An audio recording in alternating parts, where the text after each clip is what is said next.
ഗവർണർക്കെതിരെ പ്രതിഷേധം കടുപ്പിച്ച് എസ്എഫ്ഐ. കാലിക്കറ്റ് സർവകലാശാലയിൽ ചാൻസലർക്കെതിരെ പ്രതിഷേധ കോട്ട തീർത്തിരിക്കുകയാണ് എസ്എഫ്ഐ. ജീവൻ പോയാലും ഗവർണറെ കേരളത്തിലെ ക്യാമ്പസുകളിൽ കാലുകുത്തിക്കില്ല എന്നാണ് എസ്എഫ്ഐയുടെ നിലപാട്. ഗവർണർ എത്തും മുമ്പേ കരിങ്കൊടിയും മുദ്രാവാക്യങ്ങളുമായി എത്തിയ പ്രവർത്തകർക്ക് നേരെ പോലീസ് ലാത്തിവീശി. പ്രതിഷേധങ്ങൾക്കിടെ ക്യാമ്പസിലെത്തിയ ഗവർണർ പ്രതിഷേധക്കാർ മുഖ്യമന്ത്രി വാടകയ്ക്കെടുത്ത ക്രിമിനലുകളാണ് എന്ന് ആവർത്തിച്ചു. ക്രിമിനലുകളോട് ഉത്തരം പറയേണ്ട ബാധ്യത തനിക്കില്ല എന്നും ആരിഫ് മുഹമ്മദ് ഖാൻ പറഞ്ഞു. പരിശോധിക്കാം ഗവർണറുടെ നീക്കമെന്ന്.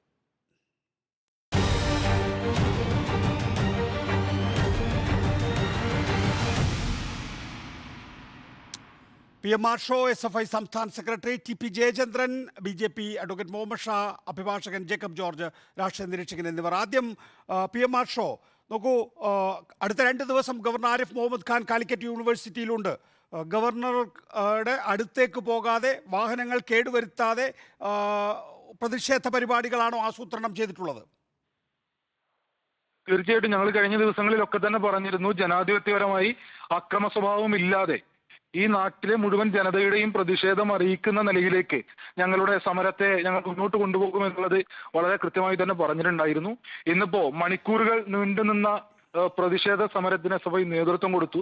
ആ സമരത്തിന്റെ ഒരു ഘട്ടത്തിലും അക്രമാസക്തമാകാതെ ആയിരക്കണക്കിന് വിദ്യാർത്ഥികൾ അണിനിരുന്ന ഘട്ടത്തിൽ ഒരു വിദ്യാർത്ഥിയുടെ ഭാഗത്തു നിന്ന് പോലും ഒരു തരത്തിലുള്ള അക്രമ സ്വഭാവമോ അല്ലെങ്കിൽ ഏതെങ്കിലും തരത്തിലുള്ള പ്രകോപനമോ ഉണ്ടാകാതെ ഞങ്ങൾ ഈ സമരം മുന്നോട്ട് കൊണ്ടുപോകുന്ന സാഹചര്യം ഉണ്ടായിട്ടുണ്ട്. വരും ദിവസങ്ങളിലും ആ നിലയിൽ തന്നെ ഏറ്റവും ജനാധിപത്യപരമായി എന്നാൽ അങ്ങേയറ്റം തീക്ഷ്ണമായി ഞങ്ങൾ ശക്തമായി തന്നെ സമരം മുന്നോട്ട് കൊണ്ടുപോകും.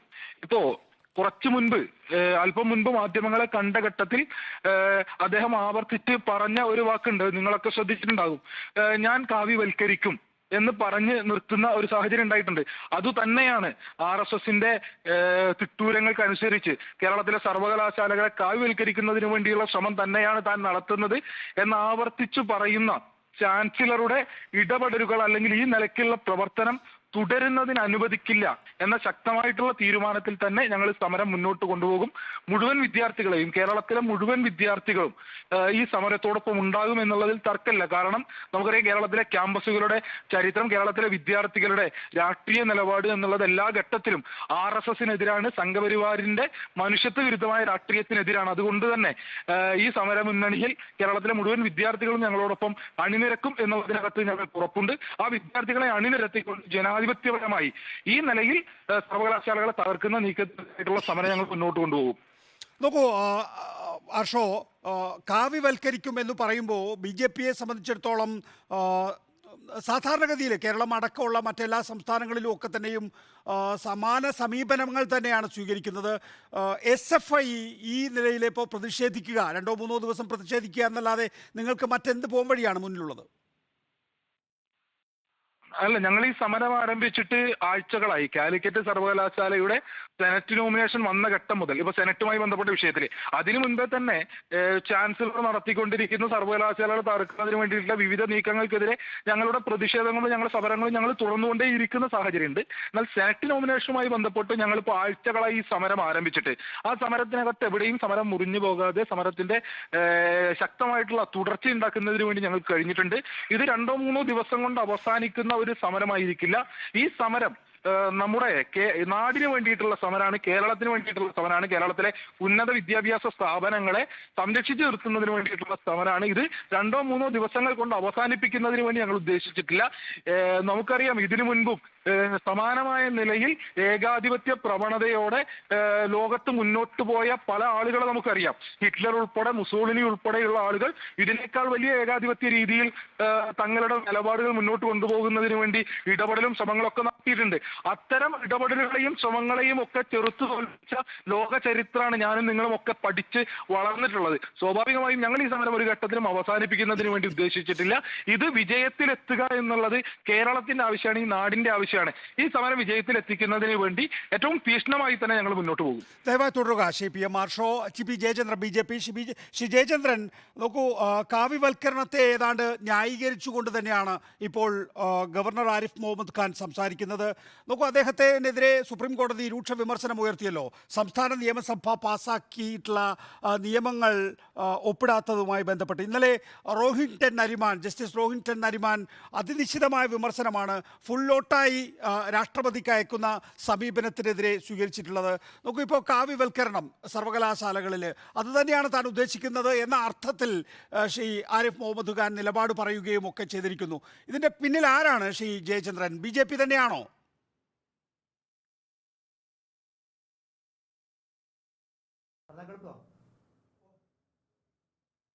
നികേഷേ, ഇതിന്റെ പിന്നിൽ ആരാണ് എന്ന് പറയേണ്ടത് ഞാൻ മനസ്സിലാക്കിയിടത്തോളം ഇന്ത്യൻ ഭരണഘടനയും രാഷ്ട്രപതിക്ക് ഗവർണർക്ക് സുപ്രീം കോടതി അനുവദിച്ചു നൽകിയ ഭരണഘടനാപരമായ അധികാര അവകാശങ്ങളിൽ ഇടപെടാനുള്ള ചിലരുടെ പരാജയം മറിച്ചു വെക്കാനും ചില ബുദ്ധിജീവികളുടെ ജാള്യത മറിക്കാനും നടത്തിയ ഒരു സേഫ്റ്റി വാൽ എന്ന് വേണമെങ്കിൽ പറയാൻ പ്രക്ഷോഭത്തെ നോക്കൂ. സുപ്രീം കോടതി അദ്ദേഹത്തിന്റെ അധികാരാവകാശങ്ങളെ കുറിച്ച് വിമർശിക്കുന്നത് വരെ അദ്ദേഹം സംസ്ഥാന ഗവൺമെന്റ് പറയുന്ന അത്തടി കാര്യങ്ങൾ അനുസരിച്ചിരുന്നു. കഴിഞ്ഞ കാലഘട്ടങ്ങളിലെ ഗവർണർമാർ ഏത് രൂപത്തിലായിരുന്നുവോ അവർ സർക്കാർ നൽകുന്ന സുഖസൗകര്യങ്ങൾ അനുസരിച്ചുകൊണ്ട് അവിടെ കടക്കുകയും സർക്കാർ പറയുന്ന കടലാസുകൾ ഒപ്പിടുകയും അങ്ങനെ ചെയ്തുകൊണ്ടിരുന്നു. കേരളത്തിലെ സർവകലാശാലകളുടെ വിദ്യാഭ്യാസ നിലവാരം ഇടിയാനും കേരളത്തിലെ സർവകലാശാലകളിൽ ഉണ്ടാകുന്ന ഡീഗ്രഡേഷനും കാരണങ്ങളെ കുറിച്ച് നമുക്കൊക്കെ അറിയാവുന്നതുപോലെ വന്നു. ഞാൻ ചോദിക്കട്ടെ, കേരളത്തിൽ സർവകലാശാലകളിൽ ഇക്കാലം വരെ കവിവൽക്കരിക്കുക എന്ന് പറഞ്ഞവർ മാർക്സിസ്റ്റ് വൽക്കരിക്കുകയായിരുന്നില്ലേ നടന്നത്? ബഹുമാനപ്പെട്ട നീതിപീഠം തന്നെ അതിന് തിരിച്ചടിയായിരുന്നില്ലേ? സകലമാന നിയമങ്ങളെയും കാറ്റിൽ പറത്തിക്കൊണ്ട് സമ്മർദ്ദ തന്ത്രത്തിൽപ്പെടുത്തി അദ്ദേഹം എപ്പോഴാണ് അനർഹതനാകുന്നത്? അവസാനം കോടതി പറഞ്ഞപ്പോൾ അദ്ദേഹത്തിന്റെ അധികാര അവകാശങ്ങൾ വിനിയോഗിക്കാൻ വേണ്ടി ആരംഭിച്ചു. അതിൽ യഥാർത്ഥത്തിൽ കേരളത്തിൽ ഉണ്ടായിരുന്ന സർക്കാരിന്റെ ഒരുപാട് കാര്യങ്ങൾ മറച്ചു വെക്കാനുണ്ടായിരുന്നു. അതിപ്പോ നഷ്ടപ്പെട്ടു. അവസാനം എന്താണ് ഉണ്ടായത്? ഞാൻ ചോദിക്കട്ടെ, ജനാധിപത്യ രീതിയിൽ ആർഷോയുടെ വാക്കുകളിൽ ഇപ്പൊ പദം വന്നിട്ടുണ്ടോ? ആർഷോയുടെ സംസാരത്തിലും SFIയുടെ വാക്കുകളിലും മിതത്വം വന്നിട്ടില്ലേ? ഇതാണ് ജനാധിപത്യം. ഞാൻ ചോദിക്കട്ടെ, ഇന്നലെ എന്താ ചെയ്തത്? ഗവർണറുടെ കാറിന്റെ മുമ്പിലേക്ക് ചാടി വീഴുന്നു, അദ്ദേഹത്തിന്റെ കാർ ഇടിച്ചു പൊളിക്കാൻ വേണ്ടി വരുന്നു, അദ്ദേഹത്തിന് വധശ്രമം നടത്താൻ വേണ്ടി വരുന്നു. ഇന്ന് പറയുന്നത് എന്താ? ഞങ്ങൾ സമാധാനപരമായി ജനാധിപത്യപരമായി സമരം നടത്താൻ അവകാശം സ്വാഭാവികമായിട്ട് അവർക്കുണ്ട്. ആ അവകാശാധികാരങ്ങളൊന്നും ആരും കൈവച്ചിട്ടില്ല. മറിച്ച് പോലീസിന്റെ സംരക്ഷണയിൽ അവർക്ക് രക്ഷപ്പെടാൻ വേണ്ടി പബ്ലിക് പ്രോസിക്യൂട്ടർമാർ വരെ സഹായം ചെയ്തു എന്നുള്ള ഉറപ്പിൽ ചെയ്തിരുന്ന പ്രവർത്തനങ്ങളെ ഇന്ന് അവസാനിച്ചിരിക്കുന്നു. അദ്ദേഹത്തെ ഗവർണറെ ക്യാമ്പസിൽ കാല് കുത്താൻ അനുവദിക്കില്ല എന്ന് പറയുന്നതിന്റെ പുറകിലുള്ള ഭാഷ എന്താണ്?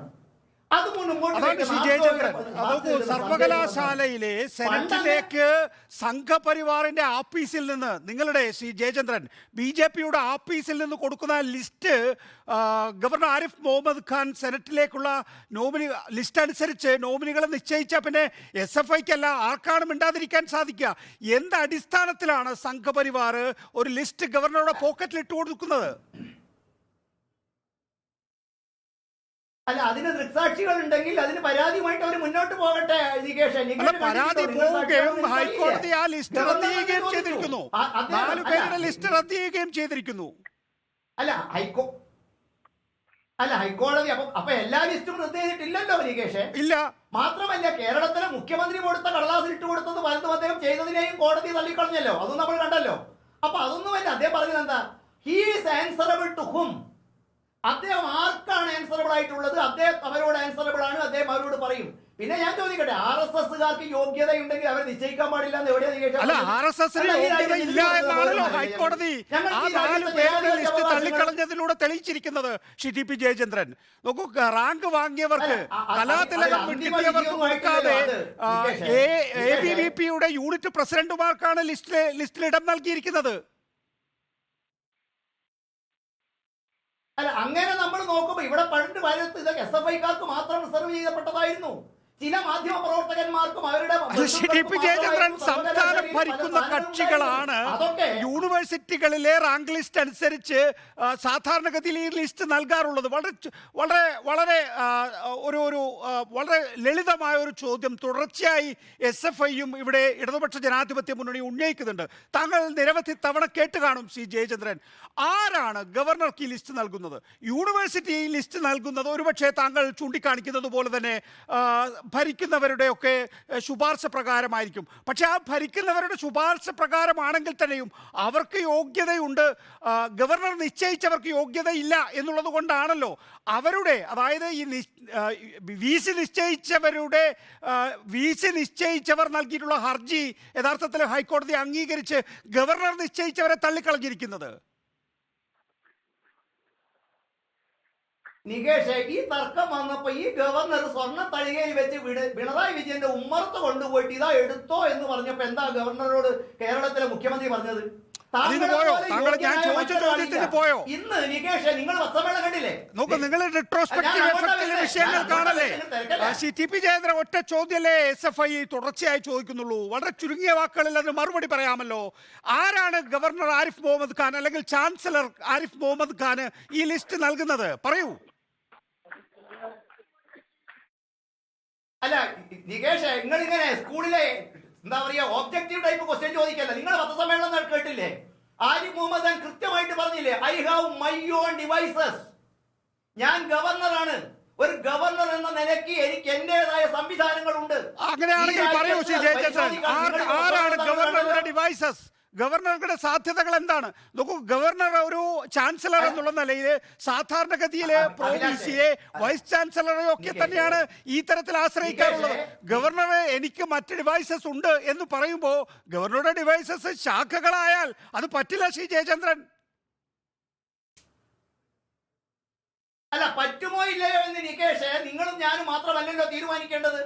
മാത്രമല്ല, ആരിഫ് മുഹമ്മദ് ഖാൻ അദ്ദേഹത്തിന് ഗവർണർ ആയത് ഇന്ത്യൻ ഭരണഘടന അനുസാരം പ്രവർത്തിക്കാനാണ്. ഞാൻ മനസ്സിലാക്കിയിടത്തോളം ഒരു ഗവർണറുടെ വിവേചനാധികാരം എന്താണെന്നും വിവേചനാധികാരം പ്രയോഗിക്കേണ്ടത് എങ്ങനെയാണെന്നും വിവേചനാധികാരം പ്രയോഗിക്കുന്നതിന്റെ പ്രത്യാഘാതങ്ങൾ എന്തൊക്കെയാണെന്നും നീതിപീഠങ്ങളുടെ മുമ്പിൽ പലപ്പോഴും ചർച്ച ചെയ്തിട്ടുണ്ട്. അങ്ങനെ ഗവർണർ പ്രവർത്തിച്ച കാര്യങ്ങൾ വിമർശനം ഉള്ളവയിലെല്ലാം തന്നെയും കോടതികളിൽ നിന്ന് തിരിച്ചടി കിട്ടുന്നത് താങ്കൾ കാണുന്നില്ലേ? ഇപ്പോ ബില്ലുകൾ തടഞ്ഞു വെക്കുന്നതിനെതിരെ സുപ്രീം കോടതി അദ്ദേഹത്തിനെതിരെ ഉന്നയിച്ച വിമർശനങ്ങൾ താങ്കളുടെ ശ്രദ്ധയിൽപ്പെടുന്നില്ലേ? സെനറ്റിലേക്ക് ABVPയുടെ യൂണിറ്റ് പ്രസിഡന്റിനെ നിയോഗിക്കുമ്പോ അത് ഹൈക്കോടതി തള്ളിക്കളയുന്നത് താങ്കൾ കാണുന്നില്ലേ? അപ്പൊ ഭരണഘടനാപരമായിട്ടാണ് ഗവർണർ പ്രവർത്തിക്കുന്നത് എങ്ങനെയാണ് ശ്രീ ജയചന്ദ്രൻ ഈ മോമെന്റിലും താങ്കൾക്ക് പറയാനാവുക?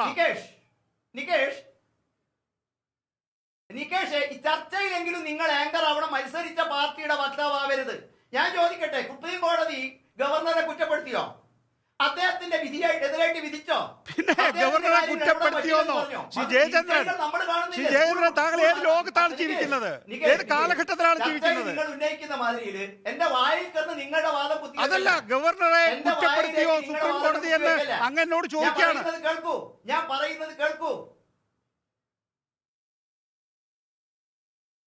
ആവർത്തിക്ക് ഒന്നുകൂടി ചോദിക്കോ, ഞാൻ കേട്ടില്ല. അല്ല, ഗവർണറെ സുപ്രീം കോടതി കുറ്റപ്പെടുത്തിയോ എന്ന് താങ്കൾ എന്നോട് ചോദിക്കായിരുന്നു. അല്ല, ഗവർണറുടെ തീരുമാനത്തെ കുറിച്ച് ഗവർണർ ചെയ്ത തെറ്റാണെന്ന് കോടതി കൃത്യമായിട്ട് പറഞ്ഞോ? സുപ്രീം കോടതി വ്യക്തമായ ഭാഷയിൽ പറഞ്ഞു കഴിഞ്ഞു. ബില്ലുകൾ തടഞ്ഞു വെച്ചതിനെതിരെ അതിനിശ്ചിതമായ വിമർശനം ഗവർണർ ആരിഫ് മുഹമ്മദ് ഖാനെതിരെ DY ചന്ദ്രചൂഡിന്റെ നേതൃത്വത്തിലുള്ള ബെഞ്ച് നടത്തി.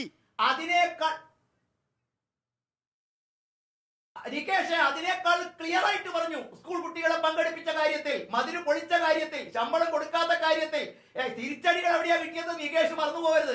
സ്കൂൾ മതില് പൊളിക്കുന്നത് പോലെയാണോ ഭരണഘടനാപരമായ കർത്തവ്യം നിർവഹിക്കാതിരിക്കുന്നത്? മനസ്സിലാക്കുക നികേഷ്. ശ്രീ ജയേന്ദ്രൻ, താങ്കൾ എന്തിനാണ് ഇതെല്ലാം കൂടെ മിക്സ് ചെയ്യുന്നത്? സ്കൂളിന്റെ ഒരു മതില് പൊളിക്കുന്നതുമായി ബന്ധപ്പെട്ട ഒരു ജില്ലാ കലക്ടറുമായി ബന്ധപ്പെട്ട കാര്യങ്ങളിൽ സംസ്ഥാന സർക്കാരിനെ വിമർശിക്കുന്നത് പോലെയാണോ ഗവർണർ ഭരണഘടനാപരമായിട്ടല്ല പ്രവർത്തിക്കുന്നത് എന്ന് സുപ്രീം കോടതിയുടെ വിമർശനത്തെ താരതമ്യം ചെയ്യേണ്ടത്? കുട്ടികളെ പങ്കെടുപ്പിക്കുന്ന കാര്യത്തിൽ കോടതി വിമർശിച്ചോ? ആയിക്കോട്ടെ, താങ്കൾ പറയുന്നത് ശ്രദ്ധിച്ചു. നോട്ടഡ്. ശരി, അഡ്വക്കേറ്റ് മുഹമ്മദ് ഷാ, നിങ്ങൾ ഇതിനകത്ത് ഏത് പക്ഷത്താണ്? മുസ്ലിം ലീഗ്, MSF?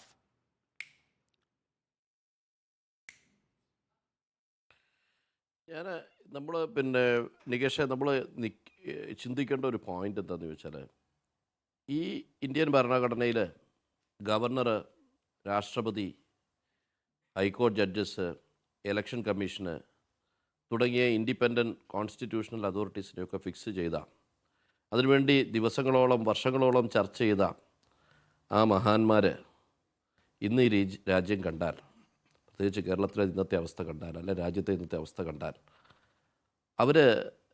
അവരൊന്നും ആഗ്രഹിച്ച സ്വപ്നങ്ങളിലല്ല നമ്മുടെ രാജ്യം ഇപ്പോൾ പോയിക്കൊണ്ടിരിക്കുന്നത്.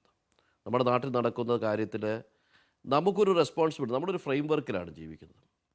ആ ഫ്രെയിം വർക്കിൽ ഒരു ഗവർണർ അപ്പോയിൻറ്റ് ചെയ്യപ്പെടേണ്ടത് ഗവർണറുടെ രാഷ്ട്രീയ അഫിലിയേഷൻ ഉണ്ടെങ്കിൽ പോലും ആ രാഷ്ട്രീയമായി അയാൾക്കൊരു ഐഡിയോളജി ഉണ്ട് എന്നിരിക്കട്ടെ, അപ്പോഴും ഇൻഡിപെൻഡൻ്റായി അദ്ദേഹത്തിൻ്റെ ഡ്യൂട്ടീസ്, കോൺസ്റ്റിറ്റ്യൂഷണൽ ഡ്യൂട്ടീസ് പെർഫോം ചെയ്യാൻ കഴിയുന്ന ഒരാളായിരിക്കണം ഗവർണറായി വരേണ്ടത്. നോക്കൂ അദ്ദേഹം ബില്ലുകൾ അഡ്വക്കേറ്റ് മുഹമ്മദ് ഷാ, ഇത്രയേ ഉള്ളൂ പ്രശ്നം. നോക്കൂ, നിങ്ങൾ കാലിക്കറ്റ് യൂണിവേഴ്സിറ്റിയിൽ നിങ്ങൾക്ക് ഒരു അംഗത്തെ സെനറ്റിൽ നിയമിച്ചു തരാൻ ഗവർണർ കരുണ കാട്ടിയിട്ടുണ്ട്. നിങ്ങൾ ഈ ആരിഫ് മുഹമ്മദ് ഖാൻ ഇവിടെ ഒരു സംഖ്യസമാണ് പ്രവർത്തിക്കുന്നത് എങ്കിൽ, ഈ സഫ്രണൈസേഷനാണ്, കാവ്യവൽക്കരണമാണ് അദ്ദേഹം നടപ്പിലാക്കുന്നത് എങ്കിൽ, ഈ പറയുന്ന സംഖ്യകൾക്കൊപ്പമുള്ള നിങ്ങളുടെ ലിസ്റ്റിലെ പേര് നിങ്ങൾ തന്നെ വെട്ടിക്കൂടെ? അവരോട് രാജിവെക്കാൻ ആവശ്യപ്പെട്ടുകൂടെ അഡ്വക്കേറ്റ് മുഹമ്മദ് ഷാ? കാലിക്കറ്റ് യൂണിവേഴ്സിറ്റിയിലും കണ്ണൂർ യൂണിവേഴ്സിറ്റിയിലും കേരള യൂണിവേഴ്സിറ്റിയിലും ഗാന്ധി യൂണിവേഴ്സിറ്റിയിലും ഒക്കെ അതിൻ്റെ സെനറ്റിലൊക്കെ മെമ്പർഷിപ്പ് എത്താൻ അർഹതയുള്ള ആളുകൾ ഈ കേരളത്തിലെ എല്ലാ ആളുകളും ക്വാളിഫൈഡ് ആണ്. അത് പിണറായി വിജയൻ പറഞ്ഞ് തരണം, അല്ലെങ്കിൽ ഗവർണർ പറഞ്ഞ് തരണമെന്നല്ല, അവകാശമാണത്, അതൊരു റൈറ്റാണ്. ആ റൈറ്റ് എക്സസൈസ് ചെയ്യുന്നതിന് ആര് തയ്യാറായാലും അതിന് തെറ്റില്ല. ചെയ്യാം, ചെയ്യാതിരിക്കാം. ഒരു കാര്യം വേണ്ട എന്ന് തീരുമാനിച്ചാൽ ദർ ഷുഡ് ബി റീസണിങ്. ആ റീസണിങ് ഉണ്ടായാൽ മതി. ആ റീസണിങ്ങോട് കൂടി ഒരു കാര്യം അനുവദിക്കുക അല്ലെങ്കിൽ റിജക്റ്റ് ചെയ്യാം. അത് ചെയ്യൽ ഗവർണറുടെ ചുമതലയാണ്. ഞാൻ പറഞ്ഞു വന്ന നികേഷേ, നമ്മൾ ജീവിക്കുന്ന കാലത്ത് നമ്മളെങ്കിലും കുറച്ച് റെസ്പോൺസിബിലിറ്റി കാണിക്കണം. ഈ ഗവർണർമാരെ റിക്രൂട്ട് ചെയ്യുമ്പോൾ അവരുടെ പൊളിറ്റിക്കൽ അഫിലിയേഷൻ വെച്ച് റിക്രൂട്ട് ചെയ്യപ്പെടുന്നത് ഇപ്പോൾ ഈ ഒരു ഗവൺമെൻറ് വന്നപ്പോൾ മാത്രം ചെയ്തു എന്നല്ല ഞാൻ പറയുന്നത്, മുൻകാലങ്ങളും ചെയ്തിട്ടുണ്ട്. അത്തരം റിക്രൂട്ട്മെൻറ്റ്സ് ഞാൻ ഈ ഒരു വിഷയത്തിൽ എനിക്ക് ഇൻഡിപെൻഡൻ്റായി സംസാരിക്കേണ്ടതുണ്ട്. കാരണം നമ്മളെങ്കിലും റെസ്പോൺസിബിലിറ്റി കാണിക്കണ്ടേ. ആ റിക്രൂട്ട്മെൻറ്റിനകത്ത് ഒരു അജണ്ട ഫിക്സ് ചെയ്യാൻ പാടില്ല.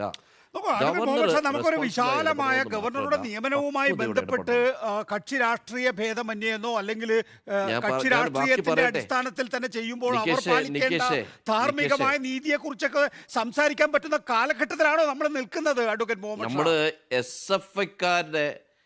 എസ് എഫ് ഐക്കാരുടെ ആവേശ കമ്മിറ്റിക്കാരെ പോലെ സംസാരിക്കാൻ എന്നെ കിട്ടില്ല. ഞാനുള്ളത് പറയാം. എനിക്കെൻ്റെ ഉത്തരവാദിത്വം എൻ്റെ ഭരണഘടനയോടുണ്ട്. എൻ്റെ ഭരണഘടനാപരമായി ഒരാളെ അപ്പോയിൻറ്റ് ചെയ്യപ്പെട്ടാൽ അത് രാഷ്ട്രപതി ആയാലും, അതിപ്പോൾ ഗവർണറായാലും, ജഡ്ജി ആയാലും, ഇലക്ഷൻ കമ്മീഷൻ ആയാലും, അവരുടെ ഇൻഡിപെൻഡൻസ് നിലനിൽക്കുന്നുണ്ടെന്ന് ഉറപ്പാക്കേണ്ട ചുമതല ഒരു പൗരൻ ഉറപ്പായല്ലേ? ഗവർണറെ കൊണ്ട് അത് സാധിക്കില്ല എന്നുള്ള കാര്യം വിവിധ സംസ്ഥാനങ്ങളിലെ തെളിവുകൾ നമ്മുടെ മുന്നിലില്ലേ? ഇനിയിപ്പോൾ അത് ഒരു രാഷ്ട്രീയ ആരോപണമാണെന്ന് പോലും പറയാൻ പറ്റില്ല. കാരണം സുപ്രീം കോടതി ഓരോ സംസ്ഥാനത്തെയും ഗവർണർ ഏതൊക്കെ രീതിയിലാണ് പ്രവർത്തിക്കുന്നത് എന്ന് വിധിന്യായത്തിലൂടെ നമുക്ക് കാണിച്ചു തരികയല്ലേ അഡ്വക്കേറ്റ് മുഹമ്മദ് ഷാ? എൻ്റെ ചോദ്യം, കാലിക്കറ്റ് യൂണിവേഴ്സിറ്റിയിൽ ഒരു MSFകാരനും 2 KSUക്കാരനെയും ഗവർണർ ഈ സംഘപരിവാർ ലിസ്റ്റിൽ കയറ്റിയിട്ടുണ്ട്. നോക്കൂ, നിങ്ങളെ കൂടി ചേർത്തിട്ടാണ് സംഘപരിവാർ നോമിനികളെ അതിനകത്ത് തിരികെ കയറ്റാൻ ഗവർണർ ശ്രമിച്ചിരിക്കുന്നത്. ഒരൊറ്റ ചോദ്യമേ ഉള്ളൂ, സംഘപരിവാറിന്റെ ലിസ്റ്റിലൂടെ നിങ്ങളുടെ പേര് വന്നത് നിങ്ങൾ അംഗീകരിക്കുന്നുണ്ടോ? നിങ്ങളുടെ നോമിനികളെ പിൻവലിക്കാൻ നിങ്ങൾ തയ്യാറാകുമോ? ഈ Sangh Parivar list, communist list, Congress list എന്നൊന്നും അല്ല കാണേണ്ടത്. നമ്മൾ നേരത്തെ സംസാരിച്ച ശ്രീ ടി പി ജയചന്ദ്രൻ പറഞ്ഞാൽ ഞാൻ വിശ്വസിക്കും. കാരണം അദ്ദേഹത്തെ സംബന്ധിച്ച്, ഒരു മിനിറ്റ് ഞാനൊന്ന് പൂർത്തിയായിക്കൊള്ളട്ടെ. ശ്രീ ടി പി ജയചന്ദ്രൻ പറഞ്ഞ പോലെ ഇത്രയും കാലം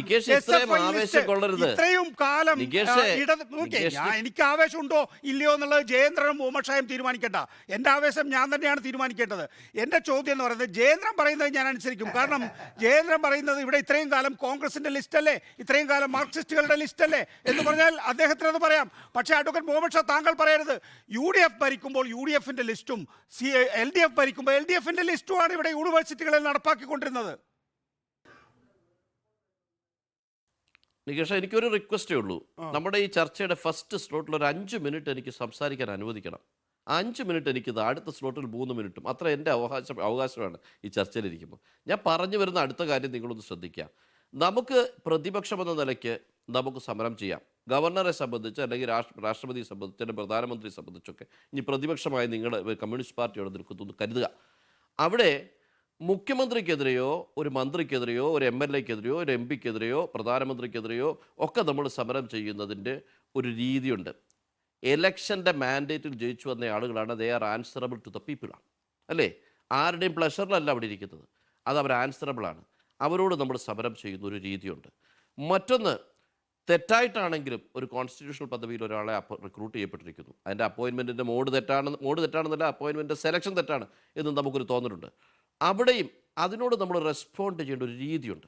ആ രീതി പക്വതയോടെ ആയിരിക്കണമെന്ന് ചിലപ്പോൾ ചെറുപ്പക്കാരെ സംബന്ധിച്ച് അല്ലെങ്കിൽ ഒരു MSFകാരോ SFIക്കാരോ KSUക്കാരോ ആകട്ടെ, ചെറുപ്പക്കാർ വരുന്ന ആളുകൾ അവരുടെ ഭാഗത്തു നിന്നുള്ള അവരുടെ പ്രവർത്തനങ്ങൾ അല്ലെങ്കിൽ സമരങ്ങളുടെ എവിടെ വെച്ച് ലിമിറ്റ് കൺട്രോൾ ചെയ്യണമെന്ന് അഡ്വക്കേറ്റ് മുഹമ്മദ് ഷാ, എത്ര വലിച്ചു നീട്ടിയാണ് താങ്കൾ ഉത്തരം പറയുന്നതെന്ന് താങ്കൾ തന്നെ മനസ്സിലാക്കുന്നുണ്ടോ എന്ന് എനിക്കറിയില്ല. സിസ്റ്റം പ്രിവെയിൽ ചെയ്യണം. എന്താ വിഷയത്തിലേക്ക് വരൂ. ഈ സമരം ശരിയല്ല എന്നാണോ, SFI നടത്തുന്ന സമരം ശരിയല്ല എന്നാണോ അഡ്വക്കേറ്റ് മുഹമ്മദ് ഷാ അങ്ങ് പറയുന്നത്? സമരത്തിന്റെ രൂപം എന്ന് പറയുന്നത് അക്രമാസക്തമാകരുത്. നമ്മൾ സമരം ചെയ്യുന്നത് രാഷ്ട്രപതിക്കെതിരെയോ ഒരു ജഡ്ജിക്കെതിരെയോ ഇലക്ഷൻ കമ്മീഷനെതിരെയോ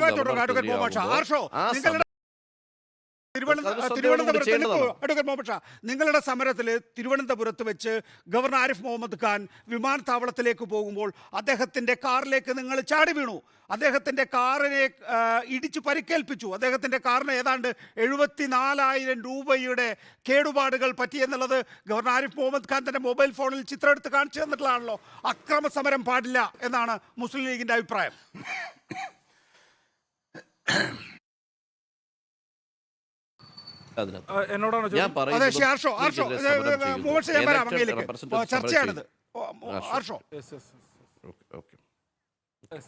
അല്ല, ഇതുമായി ബന്ധപ്പെട്ട് ഞാൻ നേരത്തെ പറഞ്ഞ മറ്റ് പാനലിസ്റ്റുകൾ പറഞ്ഞ കാര്യങ്ങൾ മുഴുവനായിട്ട് കേൾക്കാൻ വേണ്ടി കഴിഞ്ഞിട്ടില്ല. എന്നാലും ഇപ്പോൾ മുസ്ലിം ലീഗിൻ്റെ പ്രതിനിധിയാണെങ്കിലും നേരത്തെ BJPയുടെ പ്രതിനിധിയാണെങ്കിലും ഏത് നിലയിൽ SFI സമരം ചെയ്യണം എന്നുള്ളതിനെ സംബന്ധിച്ച് BJPയുടെ പ്രതിനിധി കുറച്ചും കൂടെ കടന്ന് SFIക്ക് ജനാധിപത്യം പഠിപ്പിച്ചു തരുന്ന നിലയിലേക്കൊക്കെ ക്ലാസ് എടുക്കുന്ന ഒരു സാഹചര്യമൊക്കെ ഉണ്ടായിട്ടുണ്ട്. അപ്പോൾ തൽക്കാലം ഞങ്ങൾ എന്തായാലും RSSകാർ ജനാധിപത്യത്തെ സംബന്ധിച്ച് എടുക്കുന്ന ക്ലാസ് കേൾക്കുന്നതിന് വേണ്ടി ഉദ്ദേശിച്ചിട്ടില്ല എന്നുള്ളത് ആദ്യമേ തന്നെ അദ്ദേഹത്തെ അറിയിച്ചു പോകാൻ വേണ്ടി കൂടി ഈ അവസരത്തിൽ ഉപയോഗപ്പെടുത്തുകയാണ്. ഗവർണറുടെ ഭരണഘടനാ പദവിയെ സംബന്ധിച്ചും അല്ല, തീർച്ചയായിട്ടും അല്ല, ഞങ്ങൾ ആ ഘട്ടത്തിൽ തന്നെ വ്യക്തമാക്കിയിട്ടുണ്ട്. ഞങ്ങളൊരു തരത്തിലും ഇടിച്ച് പൊളിക്കുന്ന നിലയിലേക്കൊന്നും സമരം പോയിട്ടില്ല. അതിനകത്ത് ഏതെങ്കിലും തരത്തിൽ ആ വാഹനത്തിന് കേടുപാടുണ്ടായിട്ടുണ്ടോ എന്നുള്ളതടക്കം നിലവിൽ പോലീസ് കേസ് ചാർജ് ചെയ്തിട്ടുണ്ട്. കോടതി പരിശോധിച്ചുകൊണ്ടിരിക്കുകയാണ്. അന്വേഷണത്തിന്റെ ഭാഗമായിട്ട് ബോധ്യപ്പെടട്ടെ എന്നുള്ളതാണ് ഒന്ന് സൂചിപ്പിക്കാനുള്ളത്. ഗവർണട്ടോറിയൽ ഇന്റർവെൻഷൻ ഗവർണർ നടത്താൻ ഒരുങ്ങുന്നു എന്നുള്ളതാണ്. ഗവർണർക്കെതിരെ, രാഷ്ട്രപതിക്കെതിരെ ഒരു ആക്രമണം ഉണ്ടായാൽ ഗവർണർക്ക് വേണമെങ്കിൽ സംസ്ഥാന മന്ത്രിസഭ പിരിച്ചുവിടാൻ വേണ്ടി ശുപാർശ ചെയ്യുന്ന നിലയിലേക്ക് മാറാം. അല്ല, നിലവിൽ ഇങ്ങനെ ആവർത്തിച്ചുകൊണ്ട് ഇപ്പോൾ RSSന്റെ പ്രതിനിധിയും ആവർത്തിച്ചുകൊണ്ടിരിക്കുന്നത് ഭരണഘടനാ പദവിയിലിരിക്കുന്ന ഗവർണറെ സംബന്ധിച്ചും ഇന്നിപ്പോൾ അദ്ദേഹം തന്നെ പറഞ്ഞിട്ടുള്ളത് ഞാൻ മറുപടി പറയേണ്ടുന്നത് പ്രസിഡന്റിന്റെ മുൻപിൽ മാത്രമാണ് എന്നുള്ള നിലയിലൊക്കെയാണ്. ഞങ്ങളുടെ പ്രതിഷേധം കേരള നിയമസഭ പാസ്സാക്കിയിട്ടുള്ള സർവകലാശാല ആക്ട് പ്രകാരം കേരളത്തിലെ സർവകലാശാലകളുടെ ചാൻസലറായിട്ടുള്ള ഇപ്പോൾ ഈ അപ്പോയിന്റ്മെന്റ് ഒന്നും നടത്തിയിട്ടുള്ളത് ഗവർണർ എന്ന പദവിക്കകത്ത് ഇരുന്നുകൊണ്ട് അദ്ദേഹം നടത്തിയിട്ടുള്ള അപ്പോയിന്റ്മെന്റ് അല്ല. സർവകലാശാലകളുടെ ചാൻസലർ എന്നുള്ള നിലയിൽ അദ്ദേഹം നടത്തിയിട്ടുള്ള അപ്പോയിൻമെൻറ്റുകളാണ് ഇപ്പോൾ നിലവിൽ നേരത്തെ ഇൻക്യൂഷൻ്റെ ഉൾപ്പെടെ. ഇപ്പോൾ അത് ഞാൻ സമരവുമായി ബന്ധപ്പെട്ട് ഞാൻ പറഞ്ഞു നോക്കാം, ഞങ്ങളൊരു ഘട്ടത്തിലും സമരത്തെ അക്രമാസക്തമായി പോകുന്നതിന് വേണ്ടി ഉദ്ദേശിച്ചിട്ടില്ല. ഇന്നിപ്പോൾ 4-5 മണിക്കൂറുകളോളം സമരം തുടർന്നു പോകുന്ന ഒരു സാഹചര്യം ഉണ്ടായി. എവിടെയും ഞങ്ങളുടെ ഭാഗത്തു നിന്നൊരു പ്രകോപനം ഉണ്ടായിട്ടുള്ള, അക്രമം ഉണ്ടായിട്ടില്ല. അങ്ങനെ അക്രമമില്ലാതെ, പ്രകോപനമില്ലാതെ തന്നെ സമരം മുന്നോട്ട് കൊണ്ടുപോകുന്നതിന് വേണ്ടിയാണ് ഞങ്ങൾ ഉദ്ദേശിച്ചിട്ടുള്ളത്. 1. 2, നേരത്തെ മുസ്ലിം ലീഗിൻ്റെ പ്രതിനിധി പറഞ്ഞു സെനറ്റിലേക്ക് യോഗ്യതയുള്ള ആര് വേണമെങ്കിലും കടന്നു വരട്ടെ എന്നുള്ളത് പറഞ്ഞു. BJP പ്രതിനിധി പറഞ്ഞു ഈ പറഞ്ഞ പോലെ ഇത്രയും കാലം ഇടതുപക്ഷത്തുള്ള ആളുകളായിരുന്നു ഉണ്ടായിരുന്നതെന്ന് പറഞ്ഞു. ഞങ്ങളെ സംബന്ധിച്ച് ഇതിനകത്ത് സെനറ്റിലേക്ക് 2 തരത്തിൽ കടന്നു വരാം. 1, എലക്റ്റഡ് ആയിട്ടുള്ള അംഗങ്ങൾ. BJPയുടെ ചരിത്രത്തിൽ കേരളത്തിലെ ഒരു സർവകലാശാലകളിലേക്കും സെനറ്റ് അംഗങ്ങൾ തെരഞ്ഞെടുക്കപ്പെടാത്തതിന്റെ കാരണം വിദ്യാഭ്യാസ മേഖലയുമായി ബന്ധപ്പെട്ട് നിൽക്കുന്ന ഒരു മണ്ഡലത്തിലും, അപ്പോൾ വിദ്യാഭ്യാസ മേഖല മാത്രമല്ല നമ്മുടെ സെനറ്റിന്റെ, ഇപ്പോൾ ഇന്ത്യയിലെ വിവിധ സർവകലാശാലകളുടെ സെനറ്റുകളുമായി ബന്ധപ്പെട്ട് നമ്മുടെ സെനറ്റിന്റെ പ്രത്യേകത എന്താണെന്ന് വെച്ചാൽ വിദ്യാർത്ഥികളുണ്ട്, അധ്യാപകരുണ്ട്, സ്കൂൾ അധ്യാപകരുണ്ട്, ജനപ്രതിനിധികളുണ്ട്, തൊഴിലാളി പ്രതിനിധികൾ ഉൾപ്പെടെ വിദ്യാഭ്യാസ മേഖല ഏറ്റവും കരുത്തുറ്റം മുന്നോട്ട് പോക്ക് ആഗ്രഹിക്കുന്ന മുഴുവൻ ആളുകളും സെനറ്റിന്റെ ഭാഗമാണ്. ഈ ഒരു മണ്ഡലത്തിൽ നിന്നും തെരഞ്ഞെടുക്കപ്പെടുന്നതിന് വേണ്ടിയിട്ടുള്ള യോഗ്യത, തെരഞ്ഞെടുക്കപ്പെടുന്നതിന് വേണ്ടിയിട്ടുള്ള ശേഷി BJPക്ക് ഇല്ല.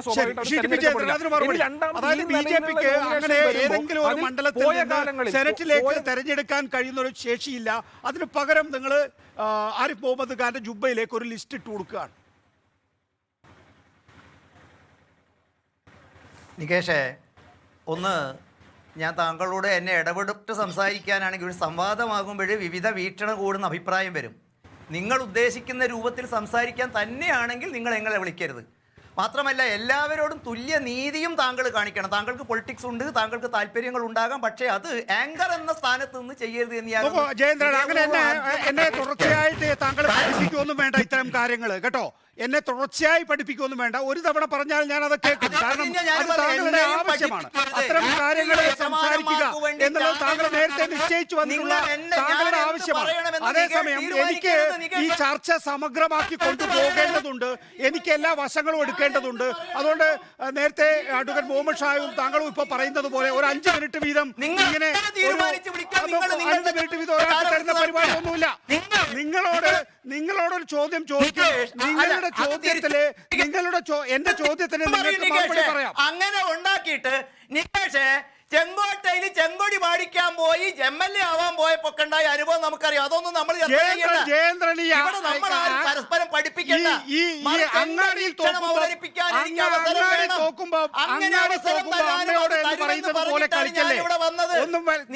എന്റെ രാഷ്ട്രീയമോ അല്ലെങ്കിൽ ഞാനുമായി ബന്ധപ്പെട്ട കാര്യങ്ങളോ ഒന്നും ഇവിടെ പ്രസക്തമേ അല്ല. ഞാൻ ചോദിക്കുന്ന ചോദ്യത്തിന് താങ്കൾ തുടർച്ചയായി ചോദിച്ച ചോദ്യത്തിന് മറുപടി പറഞ്ഞില്ല. ഇപ്പൊ ആർഷോ പറഞ്ഞ കാര്യത്തിനകത്ത് ഞാൻ താങ്കളുടെ പ്രതികരണം എടുക്കാൻ പോകുമ്പോൾ താങ്കൾ വീണ്ടും പഴയ രാഷ്ട്രീയത്തിലേക്ക് വരികയാണ്. താങ്കളുടെ അവസ്ഥ എനിക്ക് താങ്കളുടെ അവസ്ഥയിൽ ഖേദം തോന്നുന്നു. പറഞ്ഞോളൂ.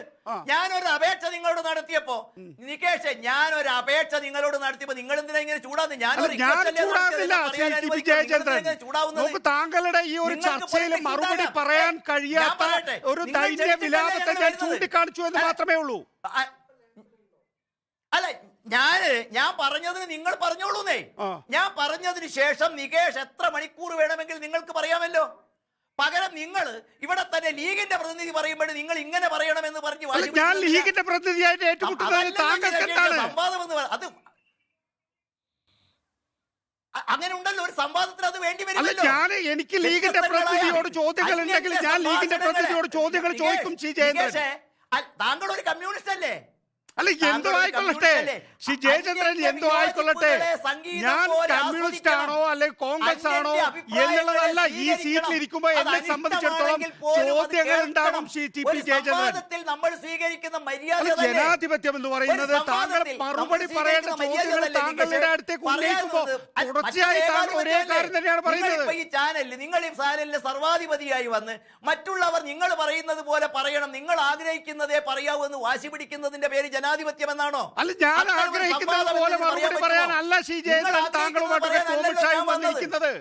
പക്ഷേ എനിക്ക് താങ്കൾ മറുപടി പറയേണ്ടത് ഞാൻ ചോദിക്കുന്ന ചോദ്യങ്ങൾക്കാണ്, അല്ലെങ്കിൽ ഈ ചർച്ചയിൽ ഉരുത്തിരിഞ്ഞു വരുന്ന പ്രശ്നങ്ങൾക്കാണ്. നേരത്തെ താങ്കളോട് ഒരു ചോദ്യം ചോദിച്ചു. ജയേന്ദ്രൻ കേക്ക് നേരത്തെ ഞാൻ സ്വമേധയാ ഒരു ചോദ്യം ചോദിച്ചു. നേരത്തെ ഒരു ചോദ്യം ചോദിച്ചു. ആ ചോദ്യം ഇതായിരുന്നു: കേരള സർവകലാശാലയിലെ കാലിക്കറ്റ് യൂണിവേഴ്സിറ്റിയിൽ ഗവർണർക്ക് എവിടെ നിന്ന് ലിസ്റ്റ് കിട്ടി? അപ്പോൾ താങ്കൾ ഗവർണറെ തന്നെ ഉദ്ധരിച്ച് പലതരം ലിസ്റ്റുകൾ ഗവർണർക്ക് കിട്ടാറുണ്ട് എന്ന് പറഞ്ഞു. അതല്ലല്ലോ സാധാരണഗതിയിൽ സംഭവിക്കാറുള്ളത്. പ്രൊവിസി ആയാലും വൈസ് ചാൻസലറായും നൽകുന്ന ലിസ്റ്റിനനുസരിച്ച് ആ യൂണിവേഴ്സിറ്റികളിലെ കലാപ്രതിഭകളെ, ആ യൂണിവേഴ്സിറ്റികളെ കായിക പ്രതിഭകളെ ആ യൂണിവേഴ്സിറ്റിക്ക് മാത്രമാണ് അറിയുക.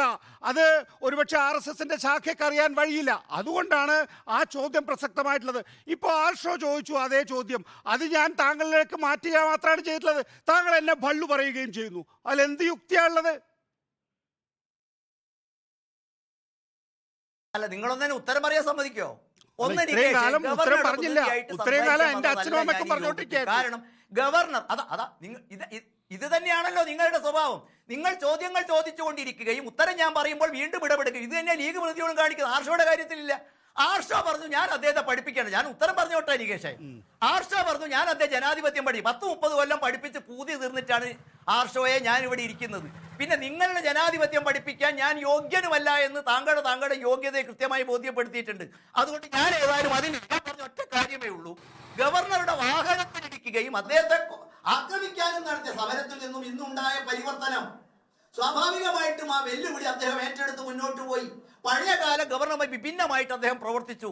അദ്ദേഹം ഭരണഘടനാ വിരുദ്ധമായും അദ്ദേഹത്തിന്റെ അധികാരാവകാശം വിഭിന്നമായും പ്രവർത്തിക്കുമ്പോൾ ഈ രാജ്യത്ത് പ്രതികരിക്കാൻ നീതികളുണ്ട്. പകരം ഇന്നലെ വരെ പുലർത്തിയ മാതിരിയിൽ തങ്ങൾ പറയുന്നിടത്ത് ഒപ്പുവെക്കുന്ന ഒരു ഗവർണറെ ആയിരുന്നു ഇതുവരെയും കാലം പലപ്പോഴും നമ്മൾ കണ്ടിരുന്നത്. വിഭിന്നനാണ് അദ്ദേഹം. കാരണം ഹീസ് എ പൊളിറ്റീഷ്യൻ. അദ്ദേഹം ഒരു പോരാളിയാണ്. അദ്ദേഹം ഒരു ഭരണഘടന കമ്മിറ്റഡായ ആളാണ്. അതുകൊണ്ട് അദ്ദേഹം പറഞ്ഞു, എനിക്ക് കിട്ടിയ കാര്യങ്ങളെ വിമർശിക്കേണ്ടതും ശ്രദ്ധിക്കേണ്ടതും ആളുകൾ വിമർശിച്ചോട്ടെ, ശ്രദ്ധിച്ചോട്ടെ. ഇത്തരം ആളുകൾ വന്നാൽ അവരുടെ വെല്ലുവിളിക്ക് മുമ്പിൽ ചൂടി മുന്നോട്ട് പോകാൻ എനിക്ക് സാധ്യമല്ല. ഇതല്ലേ അദ്ദേഹം പറഞ്ഞത്. പിന്നെ ഇന്ന് പത്രക്കാർ മുമ്പിലേക്ക് അദ്ദേഹം പറഞ്ഞു എങ്ങനെയാണ് അദ്ദേഹത്തിന് ഡാറ്റ കിട്ടുന്നത്. ഞാൻ മനസ്സിലാക്കിയത് റിപ്പോർട്ടറുടെ ചോദ്യകർത്താവോടെ ഉണ്ടായിരുന്നു, ഒരു അക്ഷരം ചോദിച്ചില്ല. ചോദിച്ചാൽ അദ്ദേഹം കൃത്യമായിട്ട് ഉത്തരം പറയും. ഞാൻ അദ്ദേഹത്തിന്റെ വാക്താവായിട്ടല്ല ഇവിടെ വന്നു. ഏതായാലും ഒരു കാര്യം ഞാൻ അടിവരയിട്ട് പറയും, ഗവർണർ പോസ്റ്റ് എന്ന് പറയുന്നത് തട്ടിക്കളിക്കാനുള്ള പോസ്റ്റാണ് എന്ന ധാരണ നമ്മൾ തിരുത്തണം. അദ്ദേഹത്തിന്റെ പ്രവർത്തനങ്ങളെ അദ്ദേഹം തന്നെ വെച്ച് നീട്ടി തിരിച്ചു തന്നപ്പോൾ അത് വേണമെന്ന് പറഞ്ഞ് കേരളത്തിലെ മുഖ്യമന്ത്രി ഇന്ന് അദ്ദേഹത്തിന്റെ പരാജയങ്ങളും അദ്ദേഹം ഉയർത്തുന്ന വാദഗതികളോടും ഉത്തരം മുട്ടുമ്പോൾ ആക്രമിച്ച് ഇല്ലാതാക്കുക എന്നുള്ള തന്ത്രം ജനാധിപത്യത്തിൽ ഭൂഷണമല്ല. അതിനൊരു അതിർത്തി വരുത്താനുള്ള പ്രവർത്തനം ഇന്ന് തുടക്കം കുറിച്ചിരിക്കുന്നു എന്ന് മാത്രമാണ് എനിക്ക് ശരി, അക്കാര്യത്തില് മറുപടി പറയാതെ ശ്രീ ടി.പി. ജയചന്ദ്രൻ താങ്കൾ പിന്മാറി എന്ന് എനിക്ക് വിനയപൂർവ്വം പറയേണ്ടി വരും. അതായത് ഒരു ഗവർണറെ സംബന്ധിച്ചിടത്തോളം എനിക്ക് പല വഴികളുണ്ട് എന്ന് അദ്ദേഹം പറയുമ്പോ താങ്കൾ അത് ഉദ്ധരിക്കുക മാത്രമാണ് ചെയ്യുന്നത്. ഗവർണർ ആരിഫ് മുഹമ്മദ് ഖാനെ BJP നയിക്കുന്ന കേന്ദ്ര സർക്കാരാണ് ഇവിടെ നിയോഗിച്ചിട്ടുള്ളത്. അയാളുടെ ഉത്തരവാദിത്തം അയാൾ നിർവഹിക്കുന്നില്ല എങ്കിൽ എനിക്കറിയില്ല എന്ന് പറഞ്ഞ് ശ്രീ ജയചന്ദ്രൻ BJP കൈയൊഴിയുമ്പോൾ നേരത്തെ ലീഗിന്റെ പ്രതിനിധി പറഞ്ഞ മാതിരി അതൊരു ഭരണഘടനാ പദവിയാണ്. അതിന് ഉത്തരം പറയാൻ ഞാൻ ആളല്ല. ഇതെന്താ നിങ്ങൾ മനസ്സിലാക്കണം. അഡ്വക്കേറ്റ് മുഹമ്മദ് ഷാ നോക്കൂ, ഇനിയിപ്പോ ഭരണഘടനയിലേക്ക് തന്നെ വന്നാൽ മതി, അത്രയും മതി ശ്രീ ജയേന്ദ്രൻ.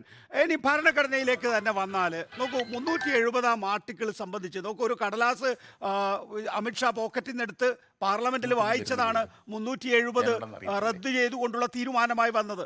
അത് ജനാധിപത്യ വിരുദ്ധമാണ്, ഭരണഘടനാ വിരുദ്ധമാണ് എന്ന് കണ്ട് സുപ്രീം കോടതിയിലേക്ക് പോയവർക്ക് വലിയ അമളിയാണ് പറ്റിയത്. കാരണം ഇനിയിപ്പോൾ ഒരു സംസ്ഥാനത്തെ സ്റ്റേറ്റ് പദവിയിൽ നിന്ന് ഇനി യൂണിയൻ ടെറിട്ടറി പദവിയിൽ എത്താൻ വേണ്ടി ആദ്യം അവിടെ രാഷ്ട്രപതി ഭരണം ഏർപ്പെടുത്തുക, അത് കഴിഞ്ഞതിന് ശേഷം ആ സംസ്ഥാനത്തിൻ്റെ ഉത്തരവാദിത്തം കേന്ദ്ര സർക്കാർ ഏറ്റെടുത്ത് അവിടെ അതിനെ യൂണിയൻ ടെറിട്ടറി ആക്കുക എന്ന നിലയിലേക്ക് നമ്മുടെ രാജ്യത്തിൻ്റെ ഫെഡറലിസം എന്ന അവസ്ഥയെ കൊണ്ടുചെന്നെത്തിച്ചിരിക്കുന്നു. ഒന്ന്. രണ്ട്, ഇപ്പോൾ ഗവർണർ ആരിഫ് മുഹമ്മദ് ഖാനുമായി ബന്ധപ്പെട്ട് നിങ്ങളും പത്രം വായിക്കുന്നുണ്ടാവുമല്ലോ, നിങ്ങളും കോടതി നടപടികൾ പരിശോധിക്കുന്നുണ്ടാവുമല്ലോ അഡ്വക്കേറ്റ് മുഹമ്മദ് ഷാ. നോക്കൂ, ഗവർണർ ആരിഫ് മുഹമ്മദ് ഖാൻ അടക്കമുള്ള ഗവർണർക്കെതിരെ ഭരണഘടന കൈകാര്യം ചെയ്യുന്നതുമായി ബന്ധപ്പെട്ട വിഷയത്തിൽ അതിൻ്റെ ഡെസിഗ്നേറ്റഡ് കോർട്ടായ സുപ്രീം കോടതിയാണ് അതിനിശ്ചിതമായ വിമർശനം ഉന്നയിക്കുന്നത്. ഇപ്പോൾ നിങ്ങളുടെ കൂടി ഒരു പ്രതിനിധിയെ ചേർത്ത് ക്യാമ്പസിനെ എങ്ങനെ കാവ്യവൽക്കരിക്കാം എന്നത് സംബന്ധിച്ച ആദ്യത്തെ എപ്പിസോഡ് ഇറങ്ങിയിരിക്കുന്നു. നിങ്ങൾക്കൊരു മുണ്ടാട്ടവും ഇല്ല അഡ്വക്കേറ്റ് മുഹമ്മദ് ഷാ. ഈ ആർട്ടിക്കിൾ 370 സംബന്ധിച്ച് അതെടുത്ത് സ്ക്രാപ്പ് ചെയ്ത് കളഞ്ഞ അല്ലെങ്കിൽ അതെടുത്ത് കളഞ്ഞ രീതി BJP അമിത്ഷാ ചെയ്ത രീതി ഏറ്റവും ദുഃഖകരമായി ഈ ഇന്ത്യൻ ഭരണഘടനയോട് ചെയ്ത ഏറ്റവും വലിയ നീതികേടാണ്. സുപ്രീം കോടതി അതിൻ്റെ മേലൊരു വിധി പറഞ്ഞപ്പോൾ ആ പ്രധാനപ്പെട്ട ആർട്ടിക്കിൾ 373 ആ പ്രധാനപ്പെട്ട ക്വസ്റ്റ്യനെ ശരിയായ രീതിയിൽ അഡ്രസ്സ് ചെയ്യപ്പെട്ടിട്ടില്ല. അത് നിർഭാഗ്യകരമായിപ്പോയി. അതിന് യാതൊരു തർക്കവുമില്ല. ഞങ്ങൾക്ക് അതിനകത്ത് വലിയ വിഷമമുണ്ട്. കാരണം എന്നാൽ ഭരണഘടനയുടെ കുറ്റമല്ല അത്, ആ ഭരണഘടന കൈകാര്യം ചെയ്ത രീതിയുടെ കുറ്റമാണ്. അതൊരു വിഷയമായി നമ്മുടെ മുന്നിലുണ്ട് അഡ്വക്കേറ്റ് മുഹമ്മദ് ഷാ. ഇവിടെ ഞാൻ ഒരു വാക്കുകൂടെ അവസാനത്തെ നീക്കത്തിലേക്ക് വരൂ. അത് ഇപ്പോൾ ഞാൻ അവസാനത്തെ നീക്കം പറയും. ഞാൻ ഇപ്പോൾ ഈ നടക്കുന്ന അൺട്രസ്റ്റ്, നമ്മൾ വിഷ്വൽസ് കാണുന്ന അൺട്രസ്റ്റ്, ഇത് ക്രിയേറ്റ് ചെയ്തത് ഗവർണർ തന്നെയാണ്, തർക്കമൊന്നുമില്ല. ഗവർണറെ പോലെ ഒരാൾ ഒരു സമരത്തോട് റെസ്പോണ്ട് ചെയ്യേണ്ട ഒരു രീതി ഉണ്ടായിരുന്നു. അദ്ദേഹം കാറിൽ നിന്ന് പുറത്തിറങ്ങുന്നു, വെല്ലുവിളിക്കുന്നു, അതിന് ക്രിമിനൽസ് എന്ന് വിളിക്കുന്നു. അദ്ദേഹം ഒരു ഗവർണറാണെന്ന് അദ്ദേഹത്തിന് മനസ്സിലായില്ല. അദ്ദേഹത്തിൻ്റെ ബോഡി ലാംഗ്വേജ് ഒരു ഗവർണർക്ക് പറ്റിയതല്ല. അദ്ദേഹം ഇരിക്കുന്ന പൊസിഷൻ അദ്ദേഹത്തിന് മനസ്സിലായില്ല. അദ്ദേഹത്തിന് 163 അദ്ദേഹത്തിൻ്റെ അധികാരങ്ങളെക്കുറിച്ച് അദ്ദേഹത്തിന് അറിയില്ല. ആ ഇരിക്കുന്ന പൊസിഷൻ വലിയ മഹാന്മാരിരുന്ന ആ കസേരയിൽ SFIക്കാരുമായിട്ട് വെല്ലുവിളി നടത്തുക, എന്നിട്ട് റോഡിൽ അവരെ വെല്ലുവിളിച്ചിട്ട് ഒരിടത്ത് പോയി താമസിക്കുമെന്ന് പറയുക. ഇവരൊക്കെ ഞാൻ പറഞ്ഞത് യോഗ്യത തീരുമാനിക്കുന്നത് അദ്ദേഹത്തിൻ്റെ ഡിഗ്രി നോക്കിയിട്ടല്ല, അദ്ദേഹത്തിൻ്റെ ആറ്റിറ്റ്യൂഡ് നോക്കിയിട്ടാണ്, ക്യാരക്ടർ നോക്കിയിട്ടാണ്. ഒരു തരത്തിലും ടോളറേറ്റ് ചെയ്യാൻ പറ്റാത്ത ഇത്തരം സാഹചര്യങ്ങളിൽ റെസ്പോണ്ട് ചെയ്യേണ്ട, പക്വതയോടെ റെസ്പോണ്ട് ചെയ്യേണ്ട ഒരാളാണ് ഗവർണർ ആയിരിക്കണമായിരുന്നു. ഇത് ഇൻവൈറ്റ് ചെയ്ത് ഈ കേരളത്തിൽ അൺട്രസ്റ്റ് ക്രിയേറ്റ് ചെയ്യാണ്. കുട്ടികളുമായിട്ടാണ് കുസ്തി കൂടുകയാണ്. അത് നടു റോഡിൽ ഇറങ്ങി നിന്നിട്ട് അവരെ വെല്ലുവിളിച്ച് റോഡിൽ കൂടെ നടക്കുക. ഗവർണർ പദവിയിലിരിക്കുന്ന, രാഷ്ട്രപതി പദവിയിലിരിക്കുന്ന ആളുകൾക്കൊക്കെ വലിയ സെക്യൂരിറ്റിയിൽ മുന്നോട്ട് പോകേണ്ട ആളുകളാണ്. അപ്പം ഇത് അദ്ദേഹം ഇൻവൈറ്റ് ചെയ്ത, ഞാൻ പറഞ്ഞു, അദ്ദേഹത്തിൻ്റെ പക്വതയില്ലായ്മ, അദ്ദേഹത്തിൻ്റെ യോഗ്യതയില്ലായ്മയെ തന്നെ കണക്കാക്കുകയാണ്. അദ്ദേഹം ചെയ്ത കോൺസ്റ്റിറ്റ്യൂഷന് വിരുദ്ധമായി അദ്ദേഹം ചെയ്തിട്ടുണ്ടെങ്കിൽ ആ ചെയ്ത ആക്ഷനൊക്കെ നമുക്ക് നേരിടണം. അതിനെ നമുക്ക് നിയമപരമായി നേരിടുക തന്നെ വേണം. തർക്കമൊന്നുമില്ല, അതൊന്നും അനുവദിക്കാൻ പറ്റില്ല. 370 ഞാൻ ഇപ്പോഴും പറയുന്നു, 370 പ്രോപ്പറായിട്ട് കൺസിഡർ, ആർട്ടിക്കിൾ 373 പ്രോപ്പറായിട്ട് കൺസിഡർ ചെയ്യാത്തതിന് റീകൺസിഡർ ചെയ്യിക്കേണ്ടതുണ്ടെങ്കിൽ അതിനും ചെയ്യണം. വേണ്ടെന്നല്ല ഞാൻ പറയുന്നത്. പക്ഷെ അതൊന്നും ഭരണഘടനയെ തള്ളിക്കൊണ്ടാകരുത്. ഭരണഘടന വ്യക്തം, നിൽക്കുന്ന ആ വ്യക്തം. സാധനം അതേ ആ framework പക്ഷേ നിലനിർത്താൻ ലിസ്റ്റില് വേണ്ടി നിങ്ങളുടെ നമ്മൾ പേരുണ്ട്. പോരാട്ടത്തിന് നിങ്ങൾ മുന്നിലുണ്ടാവും. എന്തായാലും ആ പേര് ഞങ്ങളുടെ പേര് വെട്ടിക്കളയേണ്ട, ഞങ്ങളുടെ പേര് ഗവർണർ ആരിഫ് മുഹമ്മദ് ഖാന്റെ ഔദാര്യത്തിൽ ഞങ്ങൾക്ക് വരേണ്ട എന്ന് നിങ്ങൾ ഞാൻ- പറയാൻ തയ്യാറല്ല അല്ലേ? മുസ്ലിം MSFും മുസ്ലിം ലീഗും ഒക്കെ വിദ്യാർത്ഥി രാഷ്ട്രീയത്തിൽ അതിശക്തമായി മുന്നിൽ നിൽക്കുന്ന ആളുകളാണ്. ഈ പറഞ്ഞ പദവികളിലൊക്കെ അധികാരത്തിൽ CPM ഇരിക്കുന്നു എന്നതുകൊണ്ട് മാത്രം ഞങ്ങളുടെ യോഗ്യത ഇല്ലാതാവില്ല. അധികാരത്തിൽ പറയുന്നത് വോട്ട് ചെയ്ത് ജയിച്ചു വരുന്നവരാണ് ഇത് അധികാരത്തിൽ CPM വരുന്നത്. കൊടുത്ത അപ്പോൾ അവർക്ക് ലിസ്റ്റ് അല്ല അവരുടെ സാർ. പാർട്ടി ഓഫീസിൽ ഇത് എഴുതി കൊടുക്കുന്ന രീതിയൊന്നും VC അത്ര കൊടുത്ത നല്ലതല്ല. ലിസ്റ്റ് അല്ല സാർ. ഇത് ഗവർണർ ആരിഫ് മുഹമ്മദ് ഖാൻ കൊടുത്ത ലിസ്റ്റാണ് സാർ. ഇത് നമുക്ക് ഈ മെക്കാനിസം എങ്ങനെ, അതാ ഞാൻ പറഞ്ഞു, അത് മനസ്സിലായി. യൂഷ്വലി നടക്കുന്ന പ്രോസസ്സാണ് പറഞ്ഞു. ഈ മെക്കാനിസം ഫംഗ്ഷൻ ചെയ്യുമ്പോൾ എല്ലാവരെയും ഉൾക്കൊള്ളിക്കുന്നത്, അതായത് റെപ്രസെൻറ്റേഷൻ എന്നാൽ ഞങ്ങളുടെ റെപ്രസെൻറ്റേഷൻ ഞങ്ങൾക്ക് അവകാശമുള്ളതാണ്. നിങ്ങൾ നോമിനേറ്റ് ചെയ്താലും ഞങ്ങൾക്ക് അവകാശമുള്ളതാണ്. അവരെ പരിഗണിക്കപ്പെടണം. അത് നിങ്ങളായാലും ഞങ്ങളായാലും പരിഗണിക്കപ്പെടണം എന്ന് തന്നെ ഞങ്ങൾ പറയുന്നത്. അല്ലാതെ അവരെ തന്നെ കുട്ടികളെ നമ്മുടെ എല്ലാ ഇതിൽ നിൽക്കുന്ന കുട്ടി BJPക്കോ ABVPക്കോ ഒന്നും അതിനുള്ള എനിക്ക് ഭൂരിപക്ഷം ജേക്കബ് ഇവിടെ ഇല്ല. ജോർജിലേക്ക് പോകണം. അതിന് അവർക്ക് മുമ്പ് ഒരു ചോദ്യം കൂടി. അർഹതയില്ലാത്ത കാര്യത്തിൽ എനിക്ക് നോക്കൂ, തർക്കമില്ല. ഗവർണർ പക്ഷെ ആരിഫ് ഞങ്ങൾ മുഹമ്മദ് അതിലേക്ക് ഖാൻ ഒരു കൊടുക്കണ്ട. ലിസ്റ്റ് ഇട്ടിട്ട് അത് ന്യായീകരിക്കാൻ വേണ്ടി അതിനകത്ത് ഒരു MSFകാരനെ 2 KSUക്കാരനെ ഉൾപ്പെടുത്തുക, എന്നിട്ട് ആ പറയുന്ന സംഘപരിവാർ ലിസ്റ്റിനെ പൊതുസമൂഹത്തെ കൊണ്ട് അംഗീകരിപ്പിക്കുക എന്ന നില കൈവരിക്കുമ്പോൾ നിങ്ങൾ അതിനകത്ത് എന്നാ ആ ഒരു ഒതുക്കത്തിൽ ഞങ്ങൾക്കൊരാളെ കിട്ടിയല്ലോ എന്ന നിലയിൽ അഭിരമിക്കുമ്പോ അത് നിങ്ങളുടെ ഈ സാഫ്രണൈസേഷൻ, വിദ്യാഭ്യാസ രംഗത്ത് സർവകലാശാലകളിലെ സാഫ്രണൈസേഷൻ എന്ന മുദ്രാവാക്യവുമായി യോജിച്ചു പോകുന്നുണ്ടോ അഡ്വക്കേറ്റ് മുഹമ്മദ് ഷാ? ബഹുമാനപ്പെട്ട അവതാരകൻ, ഒരു തിരുത്തുണ്ട്. പറഞ്ഞോളൂ. ഒരു തിരുത്തുണ്ട്. സാഫ്രണൈസേഷൻ സർവകലാശാലയില്ല ഒരിടത്തും എന്നോടാണോ പറയാൻ പറഞ്ഞേ? അല്ല, ആർഷോയ്ക്ക് എന്തോ താങ്കളോട് നേരിട്ട് ചോദിക്കാണ്ടെന്ന് തോന്നുന്നു. അതായത് ഒരു KSUക്കാരനെയോ ഒരു MSFകാരനെയോ തിരികെ കയറ്റല്ല ചെയ്തിട്ടുള്ളത്. ആ ലിസ്റ്റിനകത്ത് ഉൾപ്പെട്ടിട്ടുള്ളത് 4 മുസ്ലിം ലീഗിന്റെ നേതാക്കന്മാരാണ്, 3 കോൺഗ്രസിന്റെ നേതാക്കന്മാരാണ് കാലിക്കറ്റ് സർവകലാശാല ലിസ്റ്റിൽ ആരിഫ് മുഹമ്മദ് ഖാൻ നൽകിയ ലിസ്റ്റിലുള്ളത്. അതിലൊന്ന് ഒരു മുൻ ലീഗ് MLAയുടെ മകൻ ഉൾപ്പെടെയുള്ള ആളുകൾ ആ ലിസ്റ്റിൽ ഉൾപ്പെട്ടിട്ടുണ്ട്. ഇത് സർവകലാശാല കൊടുത്ത ആളുകളാണോ? അല്ല. പിന്നെ എങ്ങനെ ആരിഫ് മുഹമ്മദ് ഖാൻ ഇങ്ങനെ 4 ലീഗ് മുസ്ലിം ലീഗ് നേതാക്കന്മാരുടെ, 3 കോൺഗ്രസ് നേതാക്കന്മാരുടെ, കേരള സർവകലാശാലയിൽ 2 കോൺഗ്രസ് നേതാക്കന്മാരുടെ ഈ പേര് വിവരങ്ങൾ എങ്ങനെ, ഇപ്പോൾ KC വേണുഗോപാൽ തന്നെ പറഞ്ഞത് BJP ഓഫീസിൽ നിന്നുള്ള കൊടുത്ത ലിസ്റ്റാണെന്നുള്ളതാണ്. എങ്ങനെ BJP ഓഫീസിൽ നിന്ന് കൊടുത്ത ലിസ്റ്റിനകത്ത് ലീഗിന്റെയും കോൺഗ്രസിന്റെയും നേതാക്കന്മാർ കയറി പറ്റി?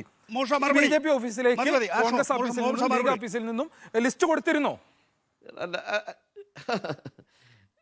നിങ്ങൾ ക്വാളിഫിക്കേഷനും ഡിസ്ക്വാളിഫിക്കേഷനും ഫിക്സ് ചെയ്യുന്നത്, ഞങ്ങൾക്ക് ക്ലെയിം ഉള്ളത് ഞങ്ങൾ CPMന്റെ അടുത്ത് തരാം. ഇപ്പം ഞങ്ങൾ ഉദാഹരണത്തിന് പറഞ്ഞല്ലോ, ഞങ്ങൾ എന്താ പറയുക, കേരള ബാങ്കിലേക്ക് മുസ്ലിം ലീഗിൻ്റെ പ്രതിനിധി മലപ്പുറം ജില്ലയിൽ നിന്ന് വന്നു എന്ന് പറഞ്ഞു. ഞങ്ങളുടെ അവകാശമാണേ, ഞങ്ങളുടെ അവകാശപ്പെട്ട കാര്യങ്ങൾ അവകാശപ്പെട്ടാണെന്ന് തന്നെ ഞങ്ങൾ പറയും. അത് തരുന്നതും തരാത്തതും നിങ്ങളുടെ കാര്യം, നിങ്ങൾ ഭരിക്കുന്നവരല്ലേ. അല്ലാതെ ലീഗിന്റെ MLAയുടെ മോന് പറ്റില്ല, അത് CPMന്റെ MLA ആയിരുന്നെങ്കിൽ ആകാമായിരുന്നു.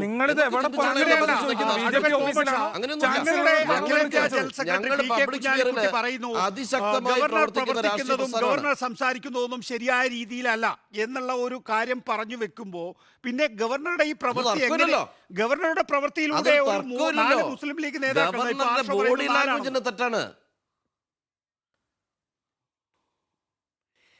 ഞങ്ങൾക്ക് അവകാശപ്പെട്ട ഈ സ്റ്റേറ്റിൽ എല്ലാ മേഖലയിലും അതിശക്തമായി മുന്നോട്ട് നിൽക്കുന്ന രാഷ്ട്രീയം പറയുന്ന ഒരു രാഷ്ട്രീയ പ്രസ്ഥാനമാണ് മുസ്ലിം ലീഗ്. മുസ്ലിം ലീഗിന് അവകാശപ്പെട്ട കാര്യങ്ങൾ മുസ്ലിം ലീഗിന് കിട്ടുക തന്നെ വേണം. നിങ്ങൾ അധികാരത്തിലിരുന്നു കൊണ്ട് നിങ്ങൾ പാർട്ടിക്കാരെ തിരികെ കയറ്റുമായിരിക്കും. ഞങ്ങൾക്ക് കിട്ടേണ്ട കാര്യങ്ങൾ ഞങ്ങൾ ആവശ്യപ്പെട്ടുകൊണ്ടേയിരിക്കും. അങ്ങനെയാണോ സാധാരണഗതിയിൽ സംഭവിക്കാറുള്ളത്? വിദ്യാഭ്യാസ വകുപ്പ് എല്ലാ കാലഘട്ടത്തിലും മുസ്ലിം ലീഗാണ് ഭരിച്ചുകൊണ്ടിരുന്നത്. UDFന്റെ കാലഘട്ടത്തില്, ആ കാലഘട്ടത്തിൽ UDF ഭരിക്കുന്ന കാലഘട്ടത്തിൽ നിങ്ങൾക്കാണ് ജനവിധി. നിങ്ങളാണ് ആ ലിസ്റ്റുകൾ തയ്യാറാക്കുക, നിങ്ങളാണ് ആ VCക്ക് ലിസ്റ്റ് കൊടുക്കുക. സാധാരണഗതിയിൽ അങ്ങനെയാണ് പറയുന്നത്. അതിനെ ആരും ചോദ്യം ചെയ്ത് കോടതിയിൽ പോകാറില്ല. അതിനെ ആരും കോടതിയിൽ ചോദ്യം ചെയ്ത് പോകാറില്ല. പക്ഷെ ഇപ്പോ ഗവർണർ ആരിഫ് മുഹമ്മദ് ഖാൻ സ്വന്തം നിലയിൽ ഒരു ലിസ്റ്റ് എടുത്ത് വെച്ച് നടപ്പാക്കിയപ്പോൾ അതിനെ ചോദ്യം ചെയ്തു പോയി, കോടതി അത് വിലക്കിയിരിക്കുന്നു അല്ലെങ്കിൽ മരവിപ്പിച്ചിരിക്കുന്നു. അപ്പോൾ ഇത് എല്ലാ കാലഘട്ടങ്ങളിലും ഈ രീതിയിലാണ് നടന്നു പോകുന്നത്. അല്ല, നികേഷ് ഇപ്പോൾ അഡ്മിറ്റ് ചെയ്തൊരു കാര്യം, UDF അധികാരത്തിൽ വന്നാൽ UDF മുസ്ലിം ലീഗിന്റെയും കോൺഗ്രസ്സുകാരന്റെയും മാത്രമേ വെക്കാൻ പാടുള്ളൂ. അങ്ങനെയല്ല. വെക്കരുത്. അങ്ങനെയല്ല CPM സാർ. അധികാരത്തിലുള്ള CPM-കാർ മാത്രമേ അങ്ങനെയല്ല. വരാൻ പാടുള്ളൂ. നോക്കൂ, അങ്ങനെ ചിന്തിക്കുന്നത് തെറ്റായ സമീപനമാണെന്ന് ഞാൻ പറയുന്നത്. വൈസ് ഞാൻ ചാൻസലർക്ക് വ്യക്തിപരമായി പറയാം, നമ്മളൊന്നും വൈസ് അങ്ങനെ ചാൻസലർക്ക് ചിന്തിക്കരുത്. അതിൻ്റെതായിട്ടുള്ള ഒരു ചർച്ചയാണ്, യൂണിവേഴ്സിറ്റിയിലെ ചർച്ചയാണ്. കലാ കായിക മേഖലകളിൽ ആരൊക്കെയാണ് മികവ് തെളിയിക്കുന്നത് എന്ന് ഏറ്റവും നന്നായി പറയാൻ കഴിയുക ആ വൈസ് ചാൻസലറാണ്. അപ്പോൾ സ്വാഭാവികമായും ആ വൈസ് ചാൻസലറിനെ നിയോഗിക്കുന്നത് ഭരണ നേതൃത്വമാണ്. ആ രീതിയിലാണല്ലോ ഇവിടെ നിയമനങ്ങളും അതുപോലെ തന്നെ ഈ പറയുന്ന യൂണിവേഴ്സിറ്റികളിലെ റാങ്ക് ലിസ്റ്റും ഒക്കെ വരുന്നത്. അല്ല, യൂണിവേഴ്സിറ്റി സ്റ്റാറ്റ്യൂട്ടിൻ്റെ വയലേഷൻ ഉണ്ടെങ്കിൽ കോടതികളിൽ പോയി റദ്ദ് ചെയ്യുക, അതിൻ്റെ പ്രൊസീജിയർ കംപ്ലൈൻറ്റ് ചെയ്തിട്ടില്ലെങ്കിൽ കോടതിയിൽ പോകുക, അതിനൊക്കെ അവകാശം ഉണ്ടെന്നേ. ഞങ്ങളുടെ ക്ലെയിം ഞങ്ങൾ റേസ് ചെയ്തുകൊണ്ടേയിരിക്കും, അധികാരത്തിലുണ്ടെങ്കിലും ഇല്ലെങ്കിലും റേസ് ചെയ്തുകൊണ്ടേയിരിക്കും. ഞങ്ങളുടെ ക്ലെയിം ഞങ്ങൾക്ക് അർഹതപ്പെട്ടത് തന്നെയാണെന്ന് ഞങ്ങൾക്ക് തർക്കമൊന്നുമില്ലെന്നേ. അത് ഗവർണർ തന്നാലും മുഖ്യമന്ത്രി തന്നാലും ക്യാബിനറ്റ് തന്നാലും ഞങ്ങളുടെ ക്ലെയിം ഞങ്ങൾക്ക് റേസ് ജേക്കബ് ജോർജ്, ഇതിനകത്ത് രാഷ്ട്രീയത്തെ താങ്കൾ എങ്ങനെയാണ് കാണുന്നത്? നോക്കൂ, ഇന്ന് രാവിലെ മുതൽ താങ്കൾ ടെലിവിഷൻ ചാനലുകൾ ശ്രദ്ധിച്ചിട്ടുണ്ടെങ്കിൽ കാണാം, രാവിലെ മഹിളാ മോർച്ച DGPയുടെ വീട്ടിലേക്ക് കയറുന്നു, പിന്നെ അത് കഴിഞ്ഞതിന് ശേഷം പോലീസ് ആസ്ഥാനത്തേക്ക് കയറുന്നു, യൂത്ത് കോൺഗ്രസിൻ്റെ പ്രതിഷേധ പരിപാടികൾ വിവിധയിടങ്ങളിൽ നടക്കുന്നു, പിന്നീട് ഇപ്പോൾ ഗവർണർ ആരിഫ് മുഹമ്മദ് ഖാനെതിരായ SFI സമരം ഇപ്പോഴും തുടർന്നുകൊണ്ടിരിക്കുന്നു. പോലീസുകാർക്ക് പിടിപ്പത് പണിയാണ്. ഈ സമയത്ത് എന്ത് കേസ് അന്വേഷിക്കാനാണ് കേരളത്തിലെ പോലീസുകാർക്ക് സമയം കിട്ടുക എന്നറിയില്ല. രാഷ്ട്രീയ പ്രക്രിയ വളരെ വേഗത്തിൽ നടന്നുകൊണ്ടിരിക്കുകയാണ്. കാരണം അറിയാമല്ലോ, ലോക്സഭാ തെരഞ്ഞെടുപ്പ് വരികയാണ് 3 മാസത്തിനപ്പുറം എന്നുള്ളതാണ്. ഇപ്പോൾ SFIയെ സംബന്ധിച്ചിടത്തോളം നവകേരള സദസ്സ് മുന്നോട്ട് പോകുന്ന സാഹചര്യത്തിൽ ഒരു ക്രമസമാധാന പ്രശ്നം ഉണ്ടെങ്കിൽ തന്നെയും ഗവർണർക്കെതിരായി സമരവുമായി മുന്നോട്ട് എന്നുള്ള നിലയിൽ അവരൊരു തീരുമാനം എടുത്തിട്ടുണ്ടെങ്കിൽ അതിനകത്ത് രാഷ്ട്രീയം കാണുമല്ലോ. എങ്ങനെയാണ് ശ്രീ ജേക്കബ് ജോർജ് ഈ രാഷ്ട്രീയത്തെ താങ്കൾ വിലയിരുത്തുന്നത്? അല്ല, ഗവർണർ ഈ സെനറ്റിലേക്ക് അപ്പോയിൻമെന്റ് നടത്തിയത് അദ്ദേഹത്തെ ഇവിടെ നിയമിച്ച പാർട്ടിയുടെ രാഷ്ട്രീയ അടിസ്ഥാനത്തിലാണ് എന്ന കാര്യത്തിൽ സംശയമില്ല. ഇപ്പോൾ നികേഷ് ചൂണ്ടിക്കാണിച്ചതുപോലെ മുഹമ്മദ് ഷാ സമ്മതിച്ചതുപോലെ അതിൽ ചില ലീഗുകാരുണ്ട്, കോൺഗ്രസ്സുകാരുണ്ടെന്നൊക്കെ പറയുന്നുണ്ട്. പക്ഷേ അതിൻ്റെ പിന്നിലും അദ്ദേഹത്തിൻ്റെ രാഷ്ട്രീയമുണ്ട്. ഞാൻ ഈ മുഹമ്മദ് ഷായുടെ രാഷ്ട്രീയത്തിലേക്ക് പിന്നീട് വരാം. പക്ഷേ സമരം എന്ന് പറയുന്നത് കേരളത്തിലെ വിദ്യാർത്ഥി സംഘടനകൾ സമരത്തിലൂടെയാണ് വളർന്നിട്ടുള്ളത്, സമരത്തിലൂടെ മാത്രമാണ് വളർന്നിട്ടുള്ളത്. 58-ലെ ഒരണ സമരം, ആന്റണിയെ എ കെ ആന്റണിയാക്കിയ സമരം, ഈ 2.5 വർഷക്കാലം മിണ്ടാതിരുന്ന SFI ഇപ്പോൾ പൊട്ടിമുളച്ചത് എങ്ങനെയാണ്? അല്ലല്ല, 2.5 ശരിയാണ്. ഭരണത്തിന്റെ ശീതളഛായയിൽ ഇരുന്നപ്പോൾ SFIയും സമരം ചെയ്യാൻ മറന്നുപോയി. ഇപ്പോൾ ഒരു വലിയ ചാൻസ് കിട്ടി അവരത് ഉപയോഗിക്കുന്നു. ഞാൻ പറയട്ടെ, സമരം കേരളത്തിലെ എല്ലാ രാഷ്ട്രീയ കക്ഷികളും സമരത്തിലൂടെയല്ലേ, സമരത്തിന്റെ തീച്ചൂളയിലൂടെയല്ലേ വളർന്നത്. ഞാൻ തിരുവനന്തപുരത്താണ് ഇരിക്കുന്നത്, നികേഷിന് അറിയാമല്ലോ. തൈക്കാട്ടൊരു സ്മാരകമുണ്ട്, ആ സംഗീത കോളേജിന്റെ മുൻവശത്ത് ഒരു വലിയ ഭാരിച്ച ഉരുണ്ട കല്ല് വെച്ചിരിക്കുന്നു. സാക്ഷാൽ സർ CP-യുടെ മൂക്ക് ചെത്തിക്കളഞ്ഞ ആ സംഭവത്തിന്റെ ഓർമ്മയ്ക്ക് വേണ്ടി, സ്മാരകത്തിന് വേണ്ടി വെച്ചിരിക്കുകയാണ് നികേഷേ. സമരത്തെ ഇതിന് ആത്യന്തികമായി SFI കൈവരിക്കാൻ ഉദ്ദേശിക്കുന്ന ലക്ഷ്യം വെക്കുന്ന കാര്യങ്ങൾ എന്താണ് ശ്രീ ജേക്കബ് ജോർജ്? ഇപ്പോൾ SFIയെ സംബന്ധിച്ചിടത്തോളം മുൻ തെരഞ്ഞെടുപ്പുകളിൽ നിന്ന് വ്യത്യസ്തമായി കേരളത്തിലെ പല പ്രമുഖ കോളേജുകളും SFIക്ക് നഷ്ടപ്പെട്ടു. SFIയെ പുനരുജ്ജീവിപ്പിക്കുക 1. 2, ലോക്സഭാ തെരഞ്ഞെടുപ്പിന് മുമ്പ് നമ്മളാണ് BJPക്കെതിരായി ഏറ്റവും ശക്തമായി നിലകൊള്ളുന്ന പ്രസ്ഥാനം എന്ന് തെളിയിക്കുക. അതിനു വേണ്ടിയിട്ടാണ് ഒരുപക്ഷെ MSFന്റെ തലയിൽ കയറുന്നുണ്ടാവുക, KSUവിൻ്റെ തലയിൽ കയറുന്നുണ്ടാവുക. അതെ, തീർച്ചയായിട്ടും വിദ്യാർത്ഥി സംഘടനകളും രാഷ്ട്രീയ സംഘടനകളും എന്ത് കാര്യം ചെയ്താലും, എന്ത് സമരം ചെയ്താലും, എന്ത് കാര്യം പറഞ്ഞാലും അതിൻ്റെ അകത്തൊരു രാഷ്ട്രീയമുണ്ട്. നമുക്കറിയാവുന്ന സിമ്പിൾ കാര്യമല്ലേ അത്. കേരളത്തിലെ ഗവർണർ അദ്ദേഹത്തിന് ഏകപക്ഷീയമായി അദ്ദേഹത്തിൻ്റെ ഇഷ്ടത്തിന് അനുസരിച്ച് നിയമപരമായിട്ട് ഇഷ്ടപ്പെടി അങ്ങനെ കുറേ സെനറ്റ് അംഗങ്ങളെ നിയമിക്കാൻ പറ്റുമോ? ഇത് സുപ്രീം കോടതി വ്യക്തമായിട്ട് പറഞ്ഞില്ലേ, ഒരു ജനാധിപത്യ വ്യവസ്ഥയിൽ ജനങ്ങൾ തിരഞ്ഞെടുക്കപ്പെട്ടുന്ന ഗവൺമെന്റിന് ജനപ്രതിനിധികൾക്കാണ് അധികാരം. ഗവർണർക്ക് അധികാരമില്ല, ഒരധികാരവുമില്ല ഗവർണർക്ക് ഔപചാരികമായ ഒപ്പിടുക എന്നുള്ള ജോലി മാത്രമേ ഉള്ളൂ. അദ്ദേഹം നേരിട്ട് അപ്പോയിന്റ് ചെയ്തിരിക്കുകയാണ്. അത് നികേഷും ഞാനും ആണെങ്കിലും സമരം ചെയ്യും നികേഷ്, സംശയമൊന്നുമില്ല. ഇത് പറ്റിയൊരു കാരണം തന്നെയാണ്. പിന്നെ സമരത്തിൻ്റെ രീതി അതൊക്കെ വേറെ കാര്യം. പക്ഷെ ഒരു കാര്യം കൊണ്ട് ഞാൻ മുഹമ്മദ് ഷായുടെ ഒരു കാര്യം കൂടെ ഓർപ്പിക്കട്ടെ.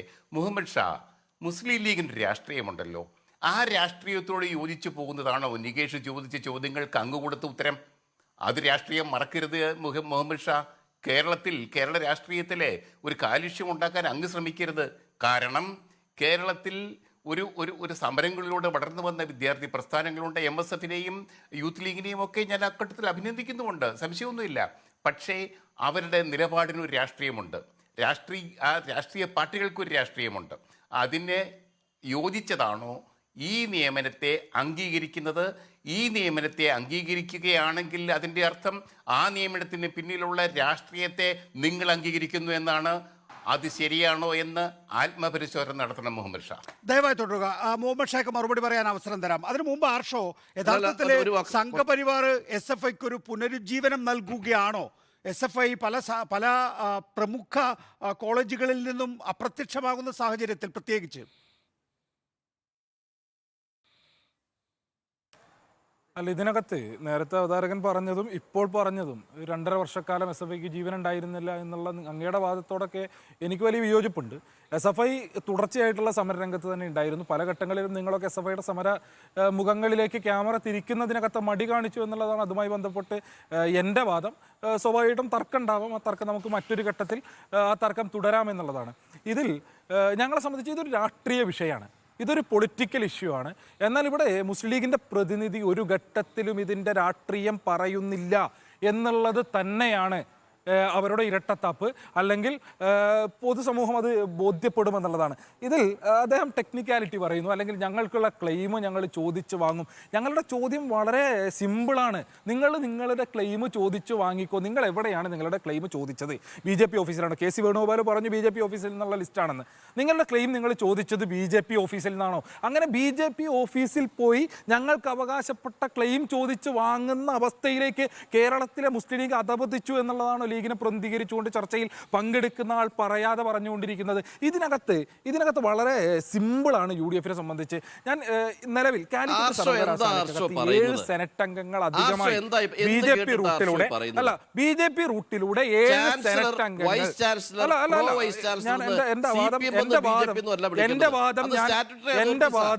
സ്റ്റാറ്റ്യൂട്ടറി അതോറിറ്റീസാ. അല്ല, എന്റെ വാദം ഞാൻ പറഞ്ഞ് പൂർത്തീകരിച്ചോട്ടെ. ബഹുമാനപ്പെട്ട ലീഗ് അത് നിങ്ങൾ എവിടെ കൊടുത്തു എന്നുള്ളതാണ് എന്റെ ചോദ്യം. എവിടെ കൊടുത്തു എന്നുള്ളതാണ് എന്റെ ചോദ്യം. നിങ്ങളുടെ AICC ജനറൽ സെക്രട്ടറി പറയുന്നു ഈ ലിസ്റ്റ് BJP ഓഫീസിൽ നിന്ന് വന്നതാണ്. അങ്ങനെയെങ്കിൽ ആ ലിസ്റ്റിൽ ഉൾപ്പെട്ട നിങ്ങൾ എവിടെയാണ് ക്ലെയിം കൊടുത്തത്? നിങ്ങൾ BJP ഓഫീസിലാണോ? അല്ല, നിങ്ങൾ വേറെ എവിടെയാണ് ക്ലെയിം ഉന്നയിച്ചതെന്ന് നിങ്ങൾ പറഞ്ഞത് പ്രശ്നം തീർന്നു. ആ തർക്കം അവിടെ അവസാനിക്കും. ഇതിനകത്ത് വളരെ സിമ്പിളാണ്. കഴിഞ്ഞ വർഷത്തിൽ അധികമായി 7 സെനറ്റ് അംഗങ്ങൾ കാലിക്കറ്റ് സർവകലാശാലയിൽ UDFന് ലഭിക്കുകയാണ്. അത് BJP RSS ഇട്ട് കൊടുത്ത് 7 എണ്ണം നിങ്ങൾ വെച്ചോ. അവർക്ക് അധികമായി ഒരു സിൻഡിക്കേറ്റ് തെരഞ്ഞെടുപ്പിനകത്ത് ആ 7 സെനറ്റ് അംഗങ്ങൾ ഉപയോഗപ്പെടുത്തി വിജയിപ്പിച്ചെടുക്കാൻ കഴിയുമായിരിക്കും. അവിടെ തൃപ്തിയാകുകയാണ് UDFന്. അവിടെ തൃപ്തിയായിട്ട് കേരള സർവകലാശാലയിൽ ഇനി നിങ്ങൾ എന്താ ചെയ്തോ. അവിടെ 1-2 BJP അംഗങ്ങൾ, RSS അംഗങ്ങൾ ചട്ടവിരുദ്ധമായും ക്രമവിരുദ്ധമായും സിൻഡിക്കേറ്റിലേക്ക് ഭരണസമിതിയിലേക്ക് വന്നാൽ ഞങ്ങൾക്ക് കുഴപ്പമില്ല. ഞങ്ങൾക്ക് കാലിക്കറ്റിൽ ഒരു സിൻഡിക്കേറ്റ് അംഗം അധികമാകാൻ ആവശ്യമായിട്ടുള്ള സെനറ്റ് അംഗങ്ങൾ നിങ്ങൾ തന്നാൽ മതി. അവിടെ സെറ്റിൽമെന്റ് അവസാനിക്കുകയാണ്. അതിനപ്പുറത്തേക്ക് ഇതിനകത്തുള്ള പൊളിറ്റിക്കൽ ഇഷ്യൂലേക്ക് നിങ്ങൾ മുഖം തിരിക്കുന്നില്ല. ഈ ഘട്ടത്തിൽ ഇത്രയേറെ രൂക്ഷമായിട്ട് ഇത് കാവ്യവൽക്കരണമാണ്. ഇപ്പോൾ ഇന്നലെ ബഹുമാനപ്പെട്ട കുഞ്ഞാലിക്കുട്ടി സാഹിബാറൊക്കെ പറഞ്ഞു ഇത് കാവ്യവൽക്കരിക്കുന്നതിന് വേണ്ടിയിട്ടുള്ള നീക്കാണ് ചാൻസലർ ഭാഗത്തുണ്ടാകുന്ന. ആ ഘട്ടത്തിൽ അങ്ങനെ ഒരു ആക്ഷേപം ഉണ്ടാകുമ്പോൾ ബഹുമാനപ്പെട്ട കോടതി ഉൾപ്പെടെ ചട്ടവിരുദ്ധമായി പേര് ചേർക്കപ്പെട്ടിട്ടുള്ള 4 ആളുകളുടെ നിയമനത്തെ സ്റ്റേ ചെയ്ത് മറ്റ് നിയമ നടപടികൾ മുന്നോട്ട് പോകുന്ന ഘട്ടത്തിൽ ഒരു രാഷ്ട്രീയ നിലപാടെടുക്കുന്നതിന് വേണ്ടിയിട്ടുള്ള ഉത്തരവാദിത്വം കേരളത്തിലെ മുസ്ലിം ലീഗിനില്ലേ? ഒരു രാഷ്ട്രീയ നിലപാട് ഞങ്ങളില്ല.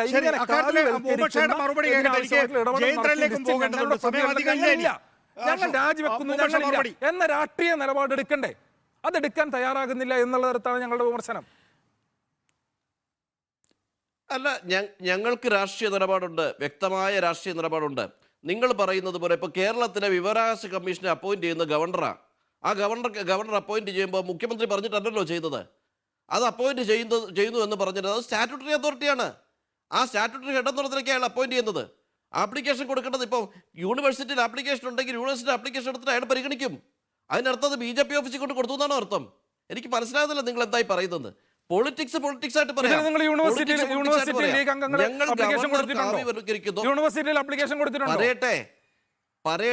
പറയട്ടെ. യൂണിവേഴ്സിറ്റി കൊടുക്കാം, ചാൻസലർക്ക് കൊടുക്കാം, വൈസ് ചാൻസലർക്ക് കൊടുക്കാം, പ്രോ വൈസ് ചാൻസലർക്ക് കൊടുക്കാം. അത് കൊടുക്കാൻ അവരൊക്കെ സ്റ്റാറ്റ്യൂട്ടറി അതോറിറ്റീസ് ആണ്. അല്ലാതെ അത് BJP എന്നാണോ നിങ്ങൾ വിളിക്കുന്നത്? അതിനെ CPM എന്നാണോ വിളിക്കുന്നത്? അങ്ങനെ വിളിക്കാൻ പറ്റുമോ? ഇവിടെയൊന്നും നിങ്ങൾ അതൊരു കൊടുത്തിട്ടില്ല സ്റ്റാറ്റ്യൂട്ടറി എന്നുള്ളതാണ് ഞങ്ങളുടെ ബോഡിയല്ലേ? ആക്ഷേപം. അല്ല ഇവിടെയൊന്നും നിങ്ങൾ അപേക്ഷ കൊടുത്തിട്ടില്ല എന്നുള്ളതാണ് പരിശോധിച്ച് ഞങ്ങളുടെ നോക്കിയാൽ ആക്ഷേപം. മനസ്സിലാവും എവിടെയാ കൊടുത്തിരിക്കുന്നത്. അത് നിങ്ങൾക്ക് പരിശോധിച്ചാൽ മനസ്സിലാവും. ആകാശത്ത് നിന്ന് വരുന്നൊന്നുമല്ല ഇതൊന്നും. അത് എവിടെയാ കൊടുത്തതെന്നുള്ളതിന് അതിനെ പരിശോധിച്ച് ബോധ്യപ്പെട്ടിട്ട് തന്നെ പറയുന്നത്. പിന്നെ ഞാന് ജേക്കബ് ജോർജ് ചേട്ടൻ മറുപടി പറഞ്ഞോട്ടെ. ജേക്കബ് ജോർജ് ചേട്ടൻ പറഞ്ഞതിനൊന്ന് മറുപടി പറഞ്ഞോട്ടെ. അദ്ദേഹം അതെ എന്താ BJP ഓഫീസിൽ കൊടുത്തു നിങ്ങളെ തെളിവുണ്ടോ? ഒന്ന് കാണിക്കാമോ ഹർഷോ? BJP ഓഫീസിൽ ആപ്ലിക്കേഷൻ കൊടുത്തതിന്റെ തെളിവൊന്ന് കാണിക്കാമോ ഹർഷോ? വായി തോന്നുന്നു പറയാമോ? ഒന്ന് പറഞ്ഞൊന്ന് കാണിച്ചേ. ഞാൻ ഇത് വെല്ലുവിളിക്കാം. BJP ഓഫീസിലല്ല ഞങ്ങൾ കൊടുത്തത്. ഞങ്ങൾ BJP ഓഫീസിൽ കൊടുത്തത് നിങ്ങൾ പറ. അതാണ് നിങ്ങൾ സർവകലാശാല വൈസ് ചാൻസലർക്കോ പ്രോ ചാൻസലർക്കോ ആണ് കൊടുത്തതെങ്കിൽ നിങ്ങൾ SFI എന്ന് പറഞ്ഞാല് ഞാൻ മാത്രമല്ല വിളിച്ചു പറയാനുള്ള ലൈസൻസ് അല്ല. ബഹുമാനപ്പെട്ട KC വേണുഗോപാലും SFI എന്ന് പറയാനുള്ള ലൈസൻസ് അല്ല. സാർ ഇനി എനിക്ക് എന്റെ സമയം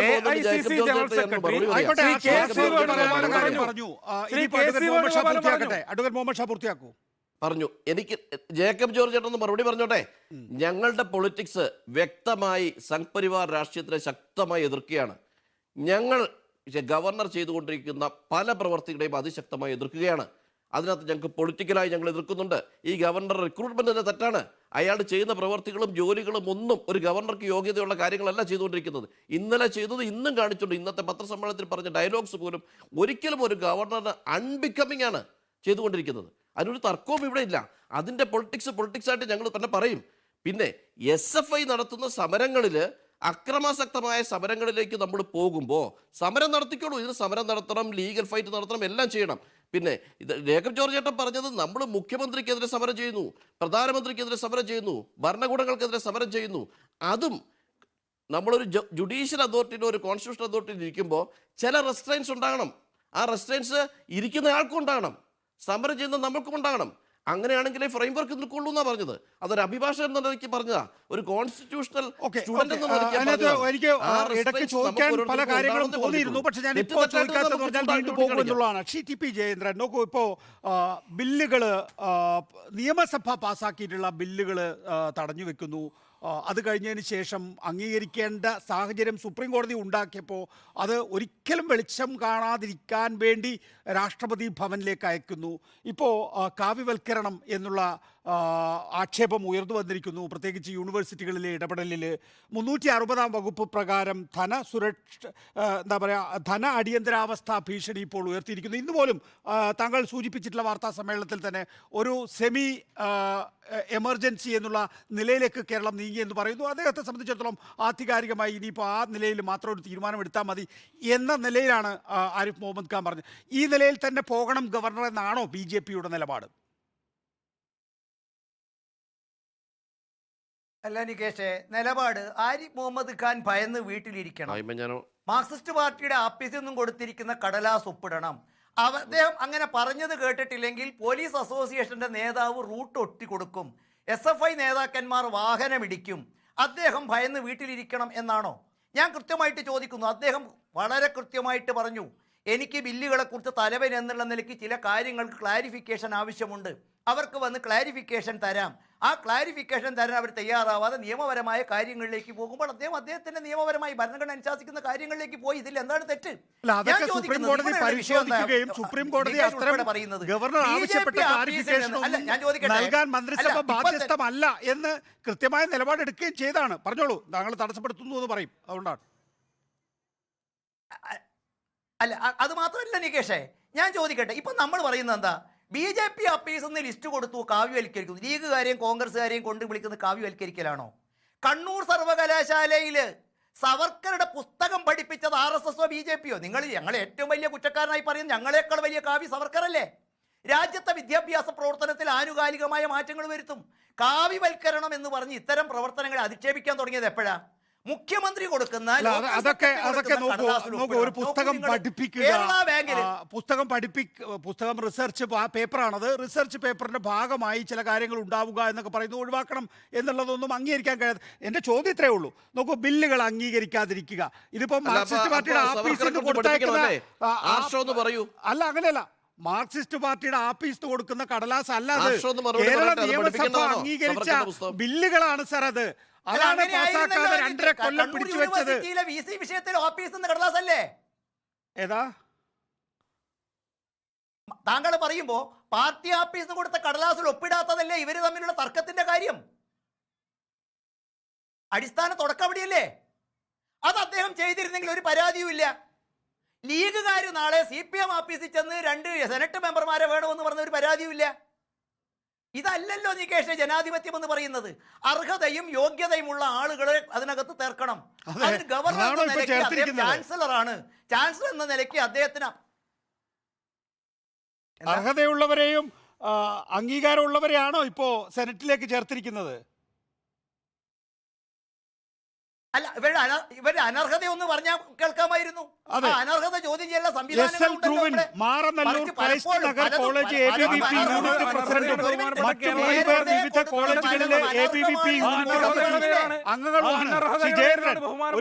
കേരള ഹൈക്കോടതി 4 നോമിനേഷൻ ഈ രാജ്യങ്ങൾ അല്ല, ABVP-കാരുടെ റിസൾട്ട് വന്നിട്ടില്ല.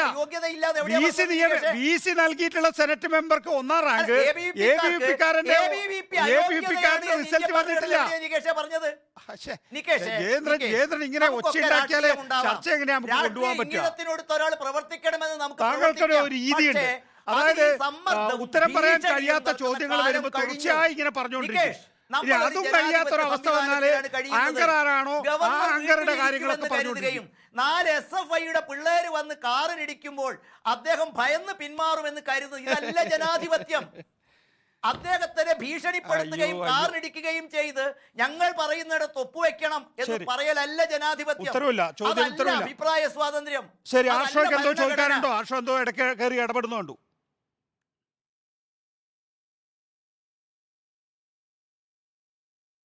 അല്ല, ഇതിനകത്ത് അവതാരകൻ തന്നെ സൂചിപ്പിച്ചു, ഇദ്ദേഹം പറയുന്ന യോഗ്യത അല്ലെങ്കിൽ അർഹത എന്നുള്ളത് ഒന്ന്, ഒരു വിദ്യാർത്ഥി നേതാവിന്റെ വീട്ടിൽ കയറി അച്ഛനെ കൊലപ്പെടുത്തിയ കേസിൽ ശിക്ഷിക്കപ്പെട്ട ആളുടെ ഭാര്യയാകുക എന്നുള്ളതാണോ ചാൻസലറും BJP നേതൃത്വവും കണ്ടുകൊണ്ടിരിക്കുന്ന അയോഗ്യത? അല്ലെങ്കിൽ റിസൾട്ട് വരാത്ത കൃത്യമായി മാനദണ്ഡം പറഞ്ഞിട്ടുണ്ട് സർവകലാശാല സ്റ്റാറ്റ്യൂട്ടിനകത്ത് വളരെ കൃത്യമായിട്ട് കൃത്യമായിട്ടുള്ള മാനദണ്ഡങ്ങൾ പറയുന്നുണ്ട്. അക്കാദമിക് മെറിറ്റുള്ള ആളുകളെ, കലാമേഖലക്കകത്ത് കായിക മേഖലക്കകത്ത് പ്രാഗൽഭ്യം തെളിയിച്ചിട്ട ആളുകളെ, ഇതെല്ലാം മറികടന്നുകൊണ്ട് RSSകാരെ കേരളത്തിലെ സർവകലാശാലകളുടെ തിണ്ണകൾക്കകത്ത്, സർവകലാശാലകളുടെ ഭരണസമിതിക്കകത്തേക്ക് തിരികെ കയറ്റാം എന്ന ധാരണയുമായി BJP ഓഫീസിൽ ഇന്ന കത്തുമായി കേരളത്തിൽ മുന്നോട്ട് പോകാം എന്ന് കേരളത്തിലെ സർവകലാശാലകളുടെ ചാൻസലർ കരുതിയാൽ അദ്ദേഹത്തിനെതിരായിട്ടുള്ള ഞങ്ങളുടെ സമരം ശക്തപ്പെടുത്തും. ആദ്യം RSS കേരളത്തിലെ കുറച്ച് സീറ്റുകളൊക്കെ നേടി അധികാരത്തിലൊക്കെ വരട്ടെ, അല്ലാതെ ഒരു ഗവർണറെ നടത്താൻ വിചാരിച്ചാൽ അത് സാധ്യമല്ല. അതിനെതിരെ പ്രതിഷേധം സംസ്ഥാന സെക്രട്ടറി BJP നേതാവ് അഡ്വക്കേറ്റ് മുഹമ്മദ് ഷാ, അഭിഭാഷകൻ മുസ്ലിം ലീഗ് നേതാവ് ജേക്കബ് ജോർജ്, രാഷ്ട്രീയ നിരീക്ഷകൻ. നന്ദി സഹകരിച്ചതിന്. ഇനി മീറ്റ് ദ എഡിറ്റേഴ്സിലേക്ക്.